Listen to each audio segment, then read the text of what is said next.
birthday festival and ansana no ma mentiti birthdays in free way mentiti birthdays in free ho inti happy birthday and Koma Lawrence yet I feel show them or to be and Takrade Gaff Ghana Armed Forces so you rider or and Lawrence show them and I show them that it's your birthday. Why?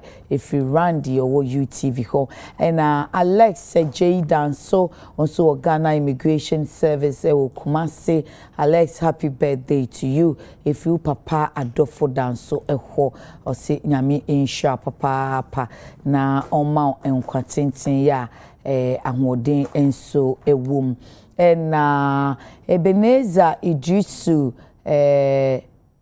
Dunkwa Government Hospital eho enawo eben also happy birthday if we amwakohene and rasta or UTV ho and a belated happy birthday and come Mr. Ernest Obey a tyfro or sofo or yure Aida Nyantechiwa Frempon or Santa Maria and in Kwalani nyina say okunupani ejapa happy birthday nyame shwa ye belated die nanso inshira ne die enkoso anye fresh Mr. Pia wo UTV enso eka ho akosua echa otre who ye immigration officer wonso ne wa wodanti wo fa Frank Apia or ye sports journalist wo kumase o se wo fa se pa happy birthday nyame inshira na o ma nkwatintin ahodin ewom o fa bongo enso eka ho Grace from Poma oba Grace wonso ene ewa woda eninti unuabema teacher kusi awo Abisim RC Basic School ema happy birthday Grace mama ekua won o say happy birthday nyame shraw na onye o kese one ofase phone nyina ena Yausafo National Insurance Commission on Sene Wawoda Michael Jare Arafat o UTV despite media Peace FM OK FM Emma happy birthday afi Mrs. Rosemond Amwakon oni see Wawoda Rose Jumper Cosmetics ano ewo kede achim kede onso happy birthday enkoma ura Jumper oni baby ene nkwada ni nyina se mami ene oyepa happy birthday nyame hirawo na oma enkwatintin ya ahodin ewom enra na Minister of Energy and Green Transition birthday nti metwe na anadwini nyina no se ya me birthday you cry no I'm nowhere to be found nti Honorable JJ John Jinapo belated happy birthday to you ye hawaye 1 CD levy no aye be kan ho asemi e be drafida be do birthday we ni hobi nti happy birthday belated though se obema yen kania no agina so afei happy birthday enkoma Vida Jemfa o Calvary YPG so ye strong pillar my top and Miss Paulina Kukwa Abledu also Calvary YPG and our media team emo happy birthday oh dear mienu nyina moso for Reverend Walter Pente belated happy birthday enkoma Lady Abida Asiedu Baini or Tim Crime Presby Basic School only head teacher wo Kwapem North municipality or Eastern region belated happy birthday to you Abida if we KBA and Adekye 2003 year group eho enti nyame onhira papa na oma enkwatintin ya ahodin ewom menana ba ko tema yesi ene eye minana yi birthday minana kabuki nti mame nto me bo ase na minana santini ya onhyeda enti asanti kasa yi se me webrofo because me so krobo yi mente nti me ba be webrofo ama minana kabuki timunya abotre ntwe me na me brofo ma me na kabuki wati ti Michaela Kabuki Kabo, you turn 10 years today. Michaela, happy birthday to you. I pray that you grow in wisdom, in the fear of God, and then in stature. God bless you and cause you to be great. and be outstanding in all that you do. From your grandma here, from Mommy, Mrs. Amanda Kabu, and Daddy, Pastor Kabu of Lighthouse Chapel International. And we all love you. And Auntie Portia, your cousins, your grandma, Mama G of Tema Community 4, Philly Man Philly. We all love you, okay? Then to your cousin Pamela, Nana Amajumo Sapon. Nana Amajumo Sapon. Oh, Sapon Kuma says, oh, Tichi. Nana Amajumo Sapon, you turn 18. You are at Central University pursuing your degree, first degree. Nanama, I pray for God's wisdom, God's guidance and intelligence for you, that you come out with first class and you'll be outstanding in all that you do. So happy birthday to you too, Pamela. Nana Amajumo Sapon of Central University. Simi mi nana anu wi sadia. Ene na brofo no mahwe to okwan so na ene nso ye Tronko clan member baako na Saturday ne na ye na woda ono nso ye sofo ba esan ye sofo maame e wo Lighthouse Chapel or Painters and enti Mrs. Eugenia you make I first one no Eugenia Yali Anaman sisi anso why Mrs. man kan osofo din so a problem aba pacho mo amuni mi mate ya why sofo maami ya sisi yi owo Zenith Bank yi mesremo mo kan che ni say parables so man happy birthday what say me ne Tronko clan members ni nyina ye man happy birthday na manya ni wura be chi me dadua say this lady pa are you cry you know me. If you are mentioning my wife's name, at least bring the Mrs. Say, forgive me, I've forgotten about the Mrs. So I've forgotten about the Mrs. So let me just use Mrs. Eugenia Yali. There's another one of Zenith Bank. Happy birthday, belated though. We love you and we pray that the oil and grace on your head will never run dry. Keep spreading the gospel and keep being God's favorite. So Eugenia, from all of us of the Tronko clan and the Mary bro for pa. Pacho, I don't know come inside and want some za. Amount for ya nedia and then me obo for ya Miss Semo and so soon Tony Yabusu and then me obo for ya.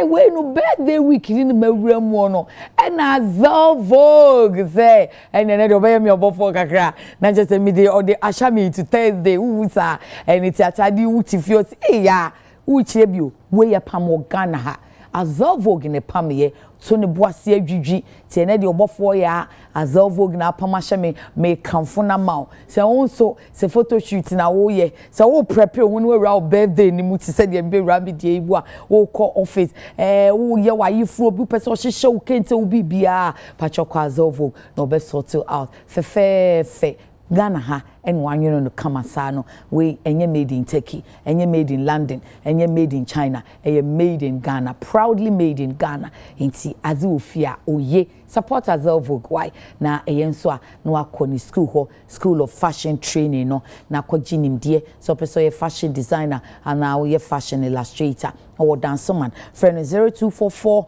155 266 0244 155 266. Hey mama say atadi de ya said the tie di as wo hu ye wo say je short hair yi fe music tie no standing na gumachi hwe me biem enne my sachere bene no hwe me agi so hwe me biem hey mama so no oji de sado hey mama dende zinels and beauty wa beautify me wa enhance beauty no ti me kamfo na ma upenwi pa enu ane the hey mama akofanwi na badewa ve eguho se de bia me se ono enwi DSP chese enwi no doso pum ni ho ni sum o sphincters kotobabi ekubankachi ho apɛ ukwa no wa yo more kakra na afi eno ye hwe ho no wa yo pedicure manicure fe usifoma no wa ba bejo skincare product cosmetics supplement to uria no akokumanin kente by Z ni designs fe enya asem ketwa na afi hema ma shop no nso nie enye dan kese mienu enwi ne kumwe kwadwo utu aton ope baako eye the hair mama friend 055 3837 201 na baby ewu mama na action 1 ye Mr. Emmanuel Elliot Danfor of Tema Mco Car Rentals sisi ayi de action efi yoko ide or te car renters ho oni breyima omo hwe car renters action pacho on kra no mensa aka that's your song nyame hyirawo na me PSA me kwadwo papa bi kwadwo nso kra no mensa aka president Traders Advocacy Group Ghana tag ai mabakan no ti wa opese oye me babia wo ba agi se okwaji permission free kwadwo ho PSA nyame hyirawo ate ye awo de he anopewa mama wo pawate me da ase nyame hyirawo afei ye monkomo enkomo ne sen enkomo ne se wo aid na se no said the Ghanaian Times the abai at aid al-Adha congregation President Mahama or say yes muzemufuo momompaye e ma sumdwe mra boko any baby bia entokwa amaniti so ewo ho ewie pa nurse for na strike ye o man tempaye nurse for strike wonu shase last week GRN for no yesi ebi mu se omo de omo nko minister say oh mo kan strike me kra me see oh me na me ni Ghana me tu kwan mo twɛn me ba minister say before be kan jack nurse for no said da ye ntiase conditions of service ni nya ye be dia ye adwuma minister say mo mra na ye nhi o se wo ba ye no so nurse for no so tu kwan onu ni Ghana wo bedru ye no so nurse for no so tu kwan executives ni say oh sister perpetual mo sa entiano pay ye be di ho nkomo ye wie pa 1 Ghana cedi on a liter of petroleum products. Shasiye enne 9th June. And no man for say, oh, na kamonya sensitization kakra. Kamon chire mun ka bibi kura an chire ye answer. Na mo gi ade etu mu last week yai enna de shasiya ye adwuma. Wo man for bi no say debi. We die nya de betiase. Ebi nso say no na omudi besiesie ntu be say Mohammed's D levy roll out. Oil marketers say no to Jerry. Omo ton fa ngone say Ofa Daily Post nso a ato forcing will use 1 Ghana cedi levy to solve mess NPP left behind. Prof Jampo na adwabo so no enti ayese kan nu fanu ye bedie ho enkomo mame na NPP ye de obesi NPP amanyoko na oye communication team member lawyer Kwesi Kwatin edi lawyer Kwesi Kwatin akwaba and especially to Chief Alan Chairman saying nana ya support nana akwaba ye twen say ye Emmanuel Anyima ye tafen elembele keke or Deputy CEO Minerals Commission so beba abesi NDC amanyoko nana onya ma ye die enkomo na ani fom ewura no me mamwachi o edamase ano pay so yeah die ni what hey jasem who obofo da you don't see obofo before abofo mun sorry o again me say on the say ni do the maybe say Japan say maybe say that's now maybe some poma abofo ni mun sorry die na say ya che ya ta die and they all ma finyu me ya that no sorry o abofo pim kutudo but say abofo mun sorry David yes abofo mun sorry ni abofo me da say wo nge na ya we nya ka say but birthday ni de washa see Azel no washa see because fabric na nkasa so minim say kenteu say cheche wo ma me Azel vogo and then they be picture and they be drop so me cameraman is woni ho oh they be on phone so mo it said that the studio 448 East Lagos Bawaleshi and then me ba what me ko studio 448 or East Lagos Bawaleshi stones now dey go kom no ho license there pills hey Nana ya ase nkomo no twuko baby foforo won you we started with above for mon sorry okay licenses and job excavator ho ase say who say oh baby what you chat am oh me bebusa there because who say anasoma de no so gold kakra wo but I know there was here who say be excavator de ko tu you asema me kan baby I was here asoma de no gold room also a net na she I say good I say good and you sure say good but you good and you good ani okay all right money say anyway a real money enye excavator mo Agoti na ho te say Right do no here e wo anu ayo mu kaka yes so to for boy bia wo di na say ita ma untimi no wanya na bai obi mo bia di wa ko ti je na ko fa untimi debi ono kra na de asema danse ni hundi ntwa bi very asema na aka na mo sorry every he bude busa no amiri mu hunu ayi so sorry o ni social media men tra ha ma on sere me chairman sa eno no kwa eno no kwa na ache no onne de ne e chipa so say afi me go na say debut enyo no kwa na yoko for afre no ya friend napo former general secretary first Jombodu okoyoko be 2-3 times what he did obi anya hu did your friend say other ministers be on my frefre obi bre say bi omo yekomu fie kura ko fa omo te say professor me papa me ofa professor me yakum fie kura say dede ama ho what you say but nipa dede won ho de I say you want perfume said the good thing is that any a topic for the day.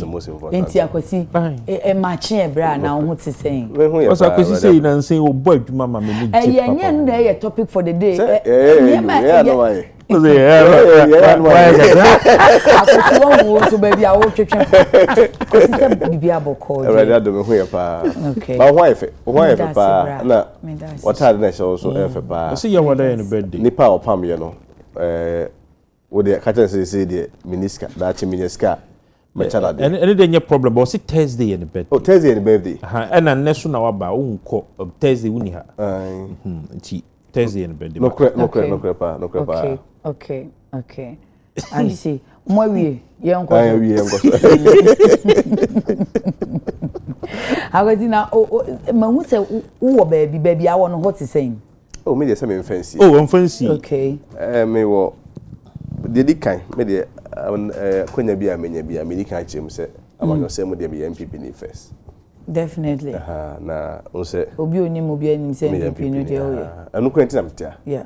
But say baby a jina pa mi jan e wo MPP ni mo dey me ne Eura Canada Japan na dey enam. E say say we bro me ogidie say obetimi age tumi ama 2028 ana oje so a ensem ni ne ho bebre emzem nnuanu nyina e beto ensa from eduru ha ndia ye dem nkomo okay TV so dey ntimi nka but we sure say eno so say nkomo nyina ye be di ona is e be na chi amen ntimi hu post bi we say let Ken be Ken bibi minimum say interview bi wo say bibi me say kwasi na me mo me de madwen susu say kwasi be wo baabi no kre ti afem say kwasi ti adan bi so me hu ya na court case ni ba wie ye no US asemi one anansi die na kwasi ni afre no say kasamafo na me say say surprise.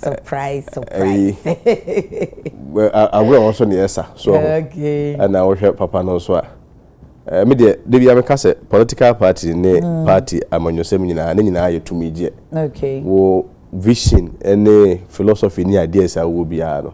So when you to me e be ka dem. Okay. And they say wo hwe so a dey ye po say be bru 2028 e wa kwoto aba. Okay. Na dey NDC beba we beba we dey misusu say honorable Kenna ohwe from ho na say the do na friend na yede ne kwa obeti magi tumi ayɛ dem kasamafo ana oh yes okay nya mami musa we over the weekend wa kan bibi say obi a wantimi amfa victory amamo my man second chance na bibi cause articles bi aba afa ho ni ade enkomo na wo twetwe be na memo nyini tiawa because I know say dan come we know yes ye call ayi wo mampon okay so mu say da sebro sebo nsu weekend na yes mampon weekend na ye kana chikra ha na final nti ye kochiai wadem say nana hema waje ayi no so we santehini fi ho dia hema na eti ayi na se oje ayi no oje ntia esini na so ha nti nto ma ebe 2 pm say yemra na emechia okay but can ya na the time ya na usually go ahead of time American it drew by 11 there's a drew too early correlax na ma medicine na se ka jam 2 okay and there's a MP honorable ampretwum no crane TV so papa no na minhia na pen but minim so burn ho asesa say mamu ane nkora wo ho nyina ono na serve obia de plate or glass and so near the tiny fee bear that number of hours. Empino. Okay. Empino or Mampono. And a party for only be a taste can a bat and preaching fear or okay. And one more so move prior day. Abaho. Was a bassa a year 70 and near being your penny and not prenunia on a bomb in okay. The party for no ba.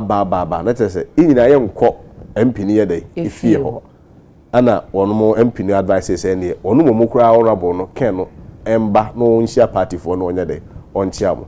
Now one mamma for one moon ya quenya via na party in common. Until one the party in common, me say it was captured on video and not all the comments that you made. And it's not comment that you will shy away from. Okay. Sebio the Biamaka MPP ekua mekase ebia ene na bibia ibibi but enka na ye ka party na ho ya kono kese pa ebuo ho for example for party intellectual community we ase nyina na ye MPP from na nyade na nyi na intellectual party we are so give you room for criticisms and dialogue and interrogation of nsem obi de eka enche unze ewura Dr. Baumia Kennedy ni nwakuma okugina platform so no okase MPP ekuo no kra de do ko first time eya na mpre bebre no untan wi ni ntie timi do ko bebre initially kra start say obi akwa ni ho a Ghana ho ko first time ayede wi ni da okay and now here chire mu say President Mahama so ko first time President Rollins so the first time and chire wasabe chire mu say there be o kan MPP ayede asem okay so it was a history that he gave into our reference say Papa Kufo and Papa Kufo so called twice and President Hufo had called 3 times okay but of course or 4 times oh no was the third one time here they come oh there be send there but bottom line is say na argument or build they say ampa one also deserve a second chance so now manofo there obi kasa na e ban from musa I think it's an opportunity so be so new team here they give you the true history or historical account ndi owura Ken akwanya wonya o mampo no I don't know which Zampa, the real Dr. Bahomia Kayan, and Okrechudo. There is a context to it, and the context in it, so on more Yamo Macom Prenum Prensa Sunilano, it was based on performance. Zakan for Abri Casa on for Cran Ede, a channel Twasso. I know for free, Professor Dubois here. Oh, Professor Dubois here. One more the party in the buy, trap party in the front, or Cobagope. There's no team. Yes, because on performance. One more time, cried the culture of silence, no money a day, ne military regime, a year campaign to 92 at the buy. One of Koya who said the performance and con party for this uniform. President Kofo, any opportunity to just campaign for 3 months. Now, no can be a busy. There be other near Twaba around April, May now, President Kofo campaigning for 3 months. Me who cratchy because yes. So campaigning for 6 months. Yeah, but the point is say, but the point is say, who say you foul your Twaba ma wokra and I first said Twaba ma mayor. Now cast a whole vice. Ye be party for bejatum, ye nyintum, ye the neck watch the year. What they roughly fan about 3 months, 4 months. So far, the 3 months do be by September. And it is not also out of place when anybody say. In terms of proper campaign and Kasasu see for mono, what the bear 3 months. Yes, the only President Gufumzo 39% in his first attempt. Very close. Oh, said the aspect of financing the party at the time was also an issue. Yes. What you say? So completely different. Kufo had a special dispensation. Exactly. Was not having a movie from culture of silence. Adeba. Oh, Debbie, Kufo wants some knocking. Kufo wants some knocking. But any cocoa, I mean, me cocoa. I could see one of my President Kufo some make. I could see President Kufo some make. Ubeyesa Hana. Sifia, that was it.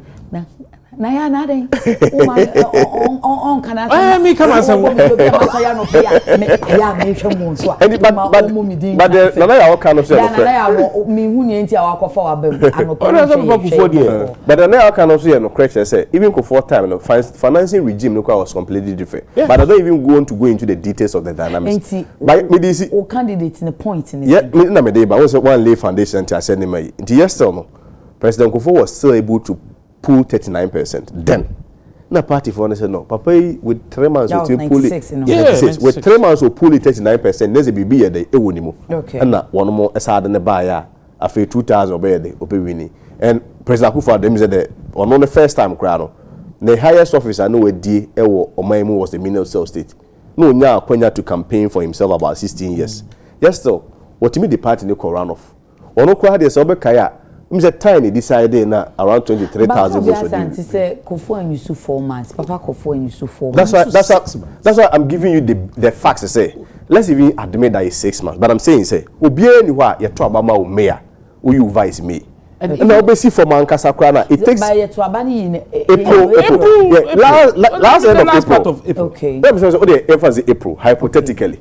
And what the 4 months in vice president because we party for boy budget yentum and add no question. That another vice lawyer RI. No, the first time no. The first time no. I need to confirm. I need to confirm. But at the end of the day, what they have to say because it took Dr. Babu almost a year to name the vice. About almost 8 months thereabouts. Okay. At that time, let's not also forget before stood against a candidate who had been in power since 80 Rollins no what so quite 81 or 81 the one shed no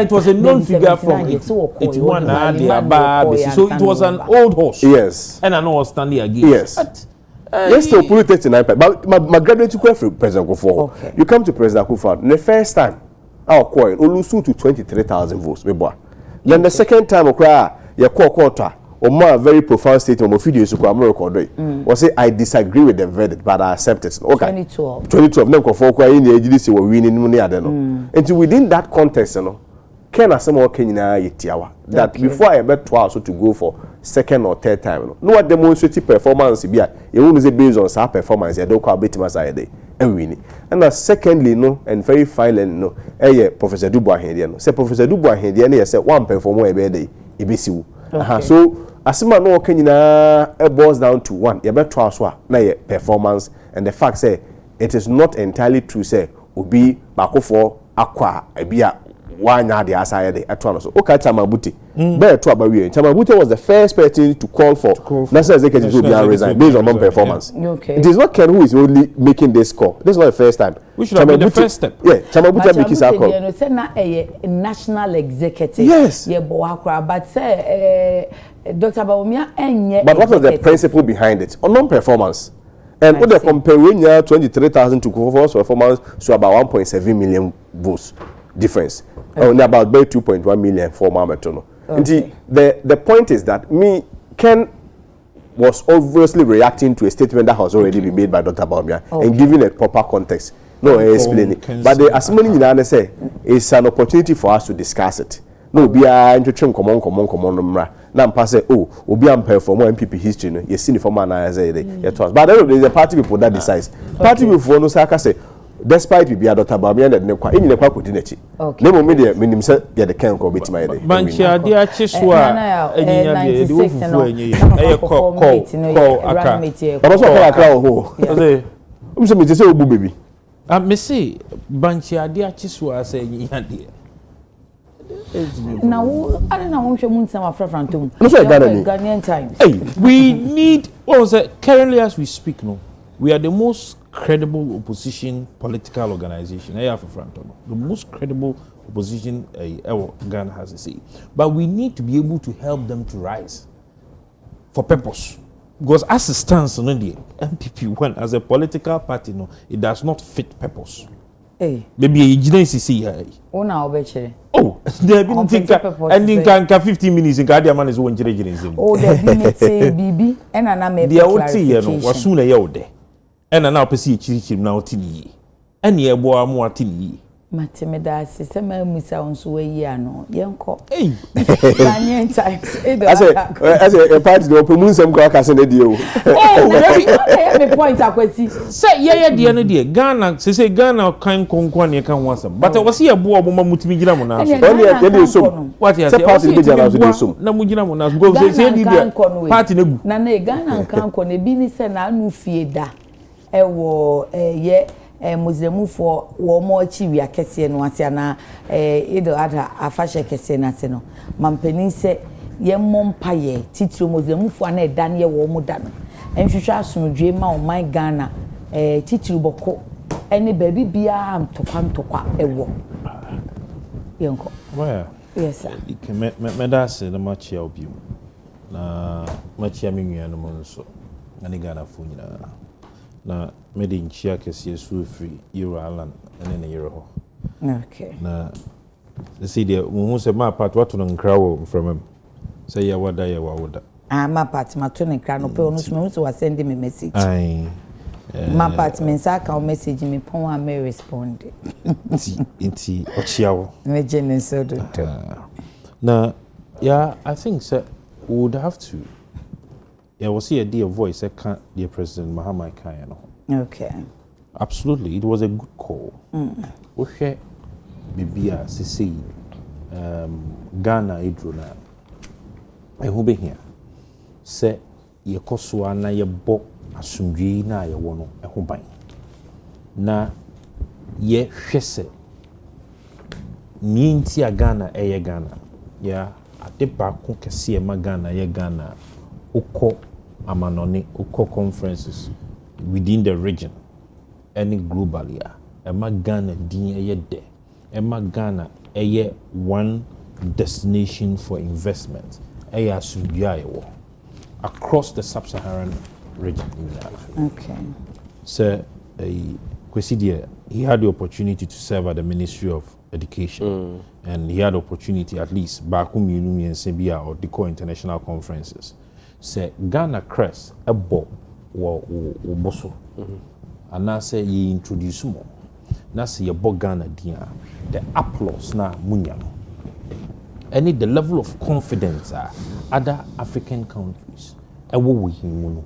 It's not just based on your economic performance and I say yeah de tutu ye man ye asumdua ye wo ya woni say Ghana happy and as ye beto aba region Africa ha aso obia ye mu nhihye obia ni wo dadwen dase entoka kura bisi e wo Ghana ha nti asumdwe na ye wo no I will see it me bo ho ban see I can say em say so offer Ghana as a whole setter the only place ye wo wentwi metu Macau etu otwe abemu ama ehu kakra abaho eye boko the complexity of the issues now I work on.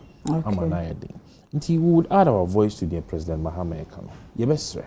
Ye bom pioneer string ya mese asumdwe mrano. Boku fo so omunhu Ghana mobo. Bibia yedri eya desrede ne yede mawo.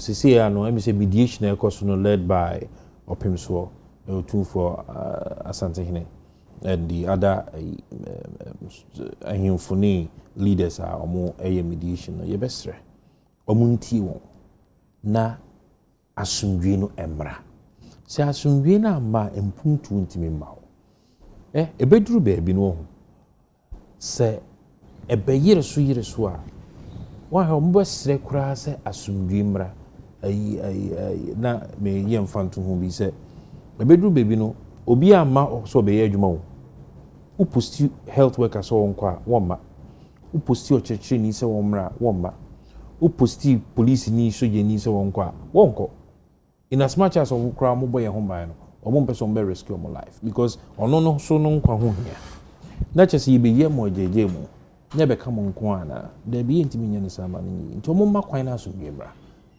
asumdwe ba mpuntu beba okay mpuntu ba enkoso beba emabunu a ewo ho benya adwuma paaye amomenyi sika amomo daachi so ayefe nti we dey ya desrede ye bompa yi go so hwe so aboko area mo hono so muslim for those wo hopa nti the sacrifice of Father Abraham oye sisi bibie we ye gidi kire se eka asumdwe fapem ho paa no omoma ne nya adwuma oboko we dey ni titi mo ano.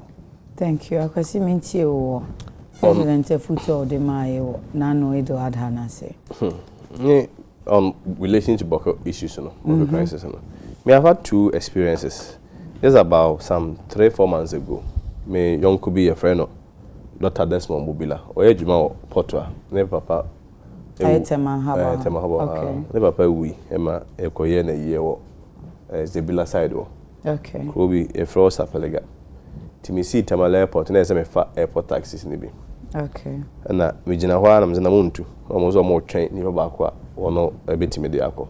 Se wonim situation here so bad say we were tribe A no more edwuma airport work na on person be drive by there alcohol because ntimi guarantee safety nti on more one guy be to them no onye on belong to any of the tribes e wo ho nti ono de anytime bia no otimi de ko anopo awie anwumro nti wo pe bia sa boy no nkwa no mbe fa no amana yede ama na ode be ko na ye bon koma se bia na TV so ntimi nka ensem bia yede ewo mu but you could do ho na idru ona chief papa yi ase na me hu amokas be for ana ebusa say yes na me say the chief we penisa na me say yes na bu ankofo de soja fo na me chief we show na me say na papa na do e penisa am zo da bi zone na ye wo no nipa kakra bi a ehia na wo say soja fo e take over na me say wow and it really dawned on me say eyi na ye wa ha obi a sorry kwachi ata mo pa obi anti abafo yi na boys ni ku atudo ni atutum tumi a ho ntumi nyesa na me wow ene adena ye tenkra ha bia ye ka na tra na ebi okra manus for exploit situation we na yes we na she we achi especially here a last election to is one of the things that affected your pa okay so the Tabamia side which I mean it affected us no two ways about it we won't run away from it but so what order and the experience how people are living there now no recently okay one more marketer one side yes one more cross or other market and no only security training wo ni ade there by another experience I mean me yonko bako nambe that my friend me need you come on so ne mama yare na wa man mama aba tamale and I'm so na de na o mama from Peko Boko to Tamale no hospital what's the doctors in here no doctors in here and I felt very sad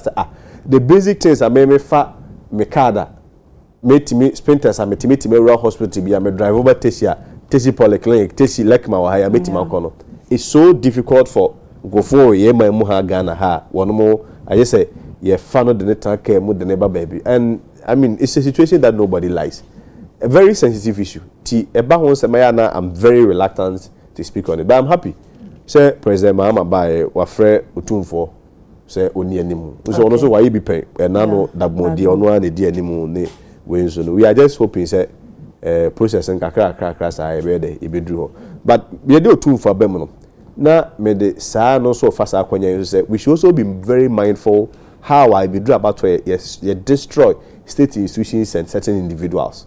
Forget about otum for some pasantima semo there are certain institutions we need to protect. Now we tell President Govor was it bra or call HEPIC and yes and the intervention ka HEPIC no konma mfama no but here President Mills was one of the IMF bailout no Santehene intervening now no President Mills or President Mahama President Mahama so the same thing now no dabon asema ye ken so ono na is intervening. I don't say this because I'm an Asante but I say this because there are certain state institutions and certain individuals who might build influencer as you assume we say the UK for Prince Charles no and money other dignitaries been a hold on in high esteem no or no be institutions I was see issue omuye ye be to aba papa sembe bre dinatem kan semwa on social media ni ade and the point is that semuya na fe ebu bia ma akonya no ebu bia ma no ho a o ye sure say asemba say boko kaisa o de kwete no betie no so it's also a lesson that politicians bu ani ehye nkofo achi because he who say afabitu nyina perfect I agree the chieftaincy institution I agree yes. The chieftaincy institution but any sebi ebru any oye de lumba ko say ahemfu nchini ye not necessarily him per se but the whole chieftaincy institution ha amanyofo yewura mu ni ade no me de me hu say tumi no o mra so say nyame de be ma it doesn't matter you to abamba nkofo yi electoral commissioners we see we electoral commission we on the side we see we tawe o mra so o sabe de ebeka but bottom line is that is a good call sebi obi anywhere you make a call for peace or catch us one on tiase well dialogue will affect everyone say baby nya na say nya hwekwa ezika na o man ezika na de ebeko hwe o sika say be dey development ye be twa soja for ka ye de be to ma soja for ye de be say and the lives that we are losing menam hotra wale kakra na buses be for ya hye no na muza guy na nipa o say yes na say so is it by media no so sometimes they manage the information and you become very sad say nti uyonku nipa me mitimi to car na dwene time bia kwa me kroma sante achem do me abra no obi te Ghana ha ontimi mko 2 kilometers so je ne nya dai enka no nti is a good call Ghana ha ya na ye Sudan I mean you we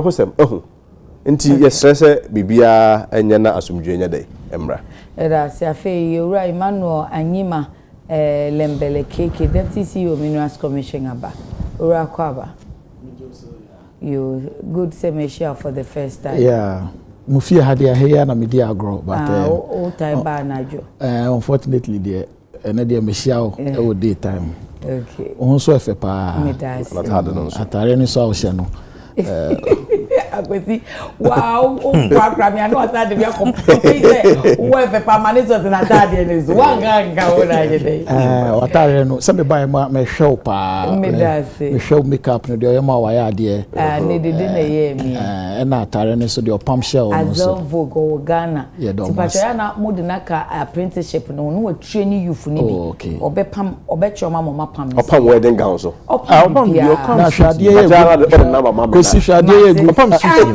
kwesi shade ye gu ni say who set say wedding gown do me so say atade no ya say wedding gown I'm a chance of wedding gown ya dolls na na day say last week mama femina wa fi mi mponi yeah keke yo go mama nchia na odi elembele keke mati udi ba mi nchia oda ufi elembele ho ana mi fi atoabo okay mama nchia ahwefo na me apologize for the late coming na better late than never na there was some few engagement bi anope na was say anse ba na me fa nchia kese ma His Excellency President John Dramani Mahama and my sector minister or MP or Elembele Honorable Imana Makofibua anope michiano na michia minua yeshia yache pa cause yeshia yache we see you me na me say very yeshia yache na ya me free Minerals Commission there at least I was say me to me can't near kakra bia yeah wo Minerals Commission na money invoice oh yeah very important because you are bemu and I buy near my bebre into no baby I'm free bano it's an opportunity for me say me to me a share near map His Excellency President Mahama ne sector minister I know 1 minute just 1 minute money invoice in fact 1 minute dey me envanche your scheme bia ye dey ba in the mining sector okay friend the cooperative mining scheme okay because ye who say empendodo na no issues of illegal mining a friend galamsey no just because baby o bia ya aha yet gold wo ha o eno ti na ne friend gold coast no okay Ghana bibia gold wo ho na emom kwan ben ye be yan hyehyeye pa ye betu egudie no e wo kwan pa so ye ba be fa benwa no baby ete from Minerals Commission no in fact license ane e de ama nkrofo even after 7 December eto abanwe ye no most about 57 licenses inside the ama nkrofo e bia nko through due processes in ma into minister ne ba ye ate committee a ye hwe the licensing reforms any regimes a ye be fa so ye be licensing no and at this time the kind of license ya be ba be no yembetina Minerals Commission office ena obi a onim elembele ya menya sure so akwa elembele da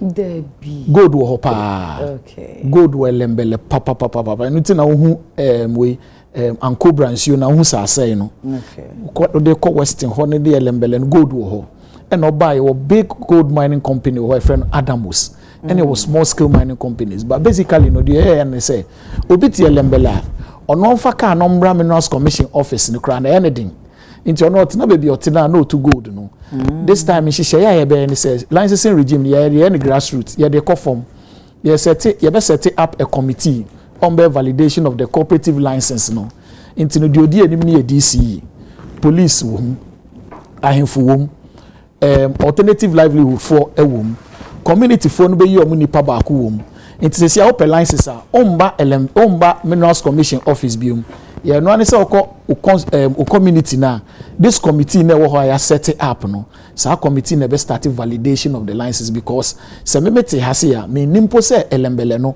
hase mpo na gold ni wo ba committee no ebenya that mandate o behu bibia that committee no mo ye adwuma minerals commission committee be set it up to be backed by minerals commission because every district bia your minerals commission office wo ho incident na mo minerals commission office wo district ya pese the licenses ni very easy inti na set up you see say ya nya the grassroots way ni afọ obi ambe mu a ya obi betumi atena baby no issue licenses just like that na mum ya di ahemfo bem na your responsibility say ohene o ma licenses e ma microphone ko nsuo mu nkomane o ma licenses e ma microphone enko nsuo hu anase forest nkomane enu ti say ahemfo ni wom no okan mo e ma licenses ni ho a na so chena asemba ohene na wo sa area no will hold you responsible police commander na wo ho no will hold you responsible this year account KPI who say we make sure say excellency president Mahama say you be make sure say we mine in a sustainable way no we hold you responsible enti ya the day ba no enche nyame ya adoma ya be launch no e bia nyame ya adoma next month the cooperative mining scheme and I think that will be the game changer in this whole illegal mining no and ebeboa ama gold board so enya hoden and we hu ye cedi to dollar na and cedi na gina eye nsem no eye saa niema reforms ye aye and we see ye inaugurated their friend with the blue water initiative am rantia ne mabawa ma information to the security services ne ho keka ho no eno so eboa ema ye to me reclaim some of our forest any niema na ya sa woten kran ya unhu eso faso na me no kasa sesi ade ye de edwuma ye chi excavators ya ban microphone nko forest nim ne niema no ya sesi ya reclaim most of the forest about 9 forests na red zone as a ya sesi ya jibe 8 ewum and for me no this is a good news and this is no bisa for list say oh as for the list they say even at the mining motion the president mentioned the list or can the age minister can the age and it's on public record and until the press conference be into we are doing something. That's why I want press conference. And she say papa no abo. Oh, na say ya say we are journalists. I mean, what the best journalist award? Menje. Okay.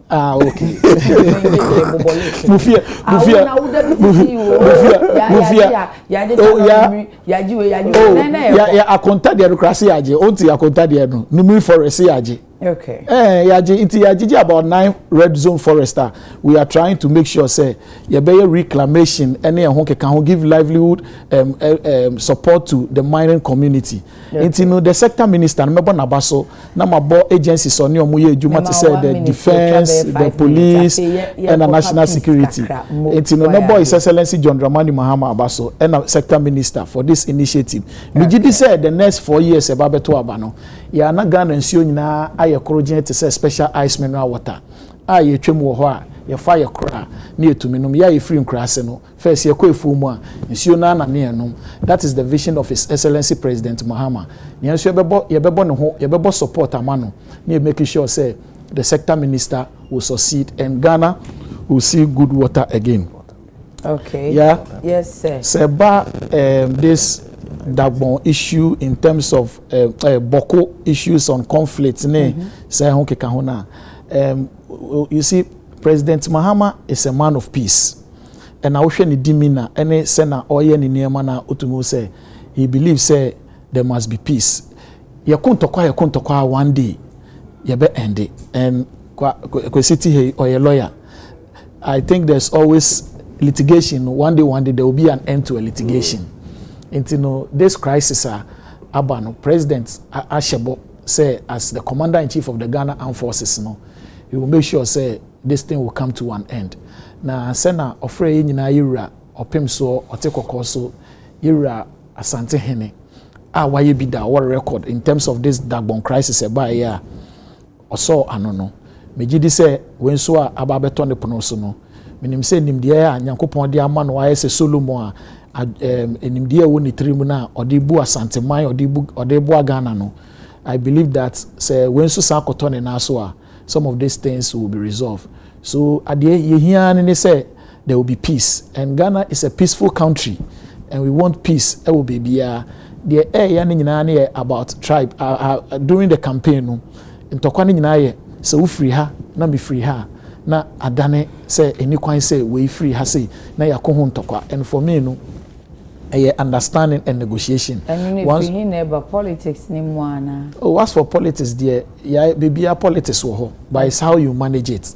Politics is everywhere, but it is how you manage. I say if you partisan politics. Oh, I for me, where I sit, I don't believe it's a partisan politics. Okay. I believe it is more of tribe. I believe it's more of tribe because obi say ahana na ye masase and I'm a ma obedo ye we bedo we no see me bedo ye no me na me dominate asase no eno nti me na me pesa asase no meje nti no akwakọ ye sisi enu na ye fapem no na so nto abobrem no so mu di twa wo muti pa. Oh, I mean for me I don't see baby I meeting there my personal view I don't see it as political. I see it as more of tribal war. But once you beti ho ase a yebetumi atena ase a yebe set up an ADR way no asante hini wo mu ne de I believe strongly say this thing will be resolved and send you united how we are calling say nuanom no will find some peace no because at the end of the day eba south ha no mu nyina ebeba and ohwe ndan a yese no nipa ye kum no ene say ho keka ho na I believe say it doesn't speak well of this country and once asante hini wo mu no me was strong believe say why bida na say no why bida wo dagbon no I believe that this Boko crisis will be kept and will be resolved. Conflict will come to an end, I believe so. As President Mahama, a commander-in-chief of the Ghana Armed Forces, I believe in his style of leadership and I believe in the way Oyeni Niema is a man of peace, so he will tackle it. In fact, Oba Afufuru nim no one of the first places Okoye Yokoshia Ahemfono and the people. So that is the first mission Okoye. And once we take his step, I believe that moving forward, he will resolve it. So we pray, say, Bibiabe Kama. Thank you. And can comment. Nika Krabdo Razak H. Bansi Baumia will come and save us from this mess the NDC government is creating come 2094 election. Full circle, did Dr. Baumia campaign in Boko during the last elections? It is alleged that he supplied weapons to a certain group. Can Alan's team confirm this information for me? That what? Why the Alan team, though, that Dr. Baumia campaigned in Boko and supplied some form of weapons to a certain group? Nanadria says, Kwesi Kwate, great communicator. Abdul Razak, let me be. I say, yeah, I believe you can fly. Let me fly. Equadai board, yeah, this is your dress, dear, no comment, yes, don't say anything. Mr. Sandro Uzu, it's issues na ye can muni wansem kan. Ye muye, enye. Nanadria team Ken, we are watching. Abdul Razak H. Bansi, in fact, we will support JDM to win. We are building a nation, not political parties. Okay. One beam newaha. Solomon Asante Buedu, philosopher, connected. Connected, I say. Honorable Koku citizen, I believe if all NPP members are going to support their candidates, hopefuls like Kwesi Kwarteng is doing, it will save the party the little glory left. Currently, NPP is not attractive one bit, and that is Honorable Koku citizen there. Now, I want to share first one. I say, oh, and the second one, I could see yenka nurses strike, kakra we are near Babe can't D-levy, yeah, the D-levy never. Yan and say D-levy no, Jumaco GR say, or more rolling it out and net. And she say, oh, my yes, and come fitia CNN, and yamaso, almost say Yamea Domoa, 16th June, 16th, and your best said that's a net, and a bebaso, intino, and yan shasi in it, but an encratani in a edia basse, D-levino, ebe shasi, and ne, and that's a boy be shasi anyway. Inti nansana yebeka D-levy yenka strike no, nurses for no was strike, as a mumwache. Ebi mo anko ebi mo ko esi anso esi U-tag 2-tag any C-tag onum se omu book and research allowance se yentua mo wo mo a medi mbebde ni wi ade echi pe a omu ko strike 13th June che se Friday ya ebe omu so eya omo kokoba omo di amano no nurses no meti apemfo bi a omo say ye ba ye enye obi a mo wanhwe yen ade but minister nso say no wa kwantum o tie o ka say omunya abotre mo ha no me ba ye beka na obedu ye no wo declare strike ne dada obedu ye nso pese o hia wo mo a onhia wo mo nye so no pese obe hia wo mo say nurses ne say executives no ekuo no akandifo no to kwan nim say what is answer me bia me me there me fa say okay me yo no maybe wo ha me usually am fa manyo sem nkom okay me nya na nka ke gas that do host business obey guys ba ko na e feel you know how so that I know how to respond but beyond everything me no maybe am fa manyo sem nkom okay ba ko health and one other aspect of education especially health me the biaba sankomo say usually am a picture fee especially baby am me free no ye fee be ni ho and you may not be able to appreciate it until say we wura say abusuanim okay we no ka say so say me na bi e wo ho ana say me nua kuma bi wo be kroma sante atem do me abra na okoga men hospital na yese nurse for amadwuma sanya bi do no kwa akopanom a measurement bi ani ho ebenya impact on bi an kidney na kwakọ function so body bi abrena onti ngo hospital bi abi anya bibidro ni nyina omo ye FDA approved no na make say measurement bi ani ho okay how say me stress on that okay ndi no anu akobu ni nim exactly so woni na say no kwa sika but wo insurance nkwa na hospital nkwa de bitima de ahwe no okay ndi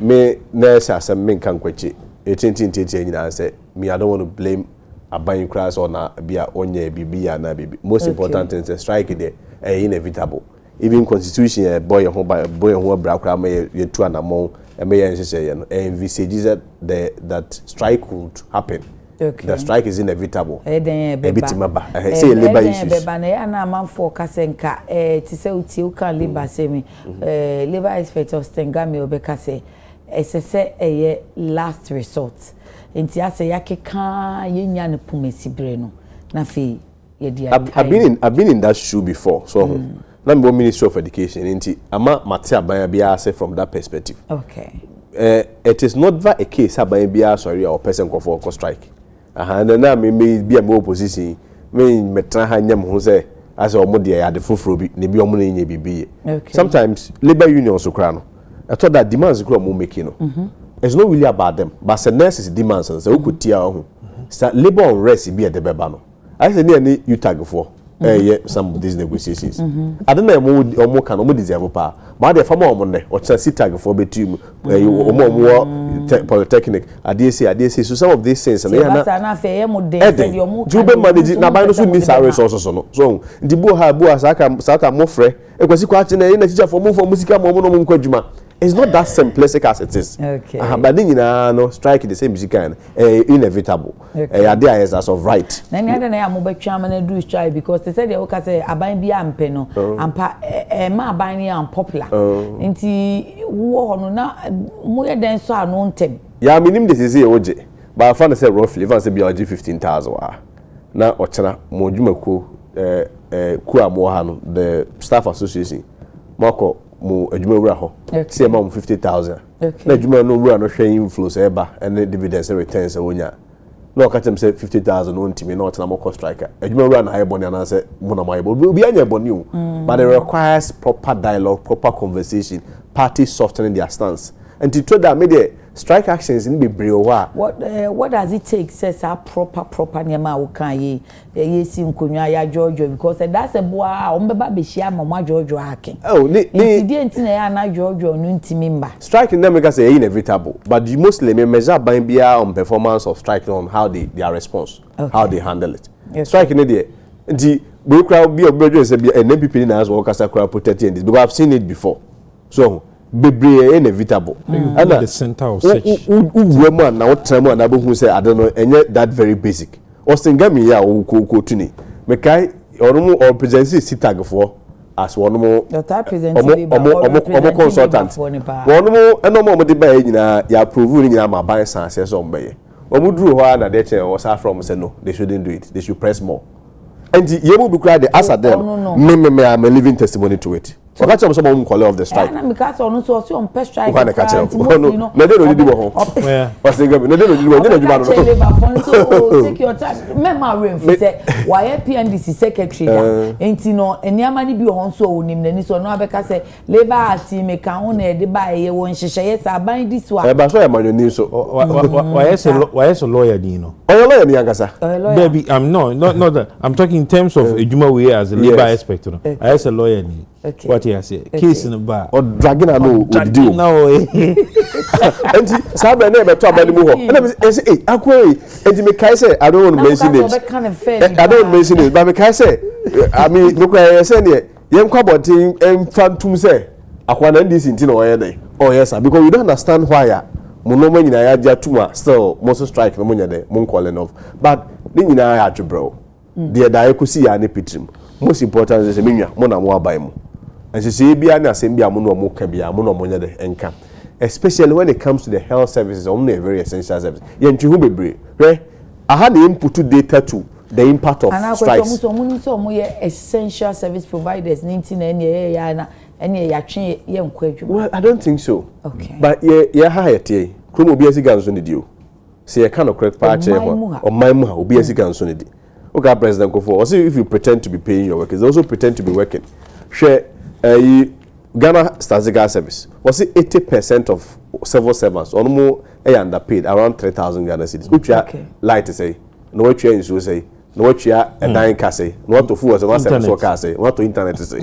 Nti legitimate concerns na people express one or more cast or music and so on. But I have no tax on the HRC say or mine no your revenues you say that tax and answer bosia tax no bucket ni pay twa na ya he ti bosia bona na be da akoso age bosia e de atwa o manfo ka yes economy first industrial revolution up to the fourth industrial revolution industrialization started mass production you take advantage of it nti e da ya ho be chiesa nti nkofo kasa say me say Ghana Statistical Service or say 80% of Ghanaians or market anya more than 3,000 Ghana cedis. So na 3,000 Ghana cedis all the year there were my muhan what your school fees, HR bills and the the people legitimately have concerns. And only corruption no one do. I have most of the corrupt activists normal is especially at the civil servant level for survivor. I see. So now I see striking now what me ati say mostly ya na omudiko ni nyina na omudiko ana ebisu ya na bi mu hyeche takra wogem ana bi mu so ya amanyofo penifo na omudaku na no nti bi ono ma na wo political undertone. Oh, you said the political realities you cannot run away from it. Marima one example. Ebra President Kufuor appointed Dr. Nkansa GES as a GES way bra wa wofa ebra prof madam for pa sa many prof kasa class said them missing for exigencies home me professor forget about acquire free ho but the principle is say bra Dr. Nkansa buy what is the basis appointed authority appoint to be not 3 labor unions say one more say maybe no a banker about 10 years ago and decided when education is on that basis in intino yempeno to the sense of moko strike or maimuha. Look at how feasible this is. They made a good argument that to me head teacher na professor bia ebi or purely academic field or to invest in Kotina Bank of Ghana. No. Oba the level of GES now is a purely administrative office. They are the technocrats that omoyejuma. The previous minister, Dr. Matthew Poku no educationist. But yes, so money in the But okay, a political appointment. Yes, so money in the some of them may not be genuine. Number one other instance. Yenti Maimuha. I don't know how genuine it was, but Yenti Maimuha and a galam say just 2 weeks to buy a kotraba. A whole organized labor cause of moko strike. Galam say what the one organized labor so call them. Yes, say Oma sending me obi flyer. And omo ka che me say obi na sending me say sister ya nurses no moko strike no politics kakra o. I'm like how ntina me bisa nipa na na nipa na wo hwe nwi. Oh, I lost that. Me pese me wo hu. Ono ye hwa. Almost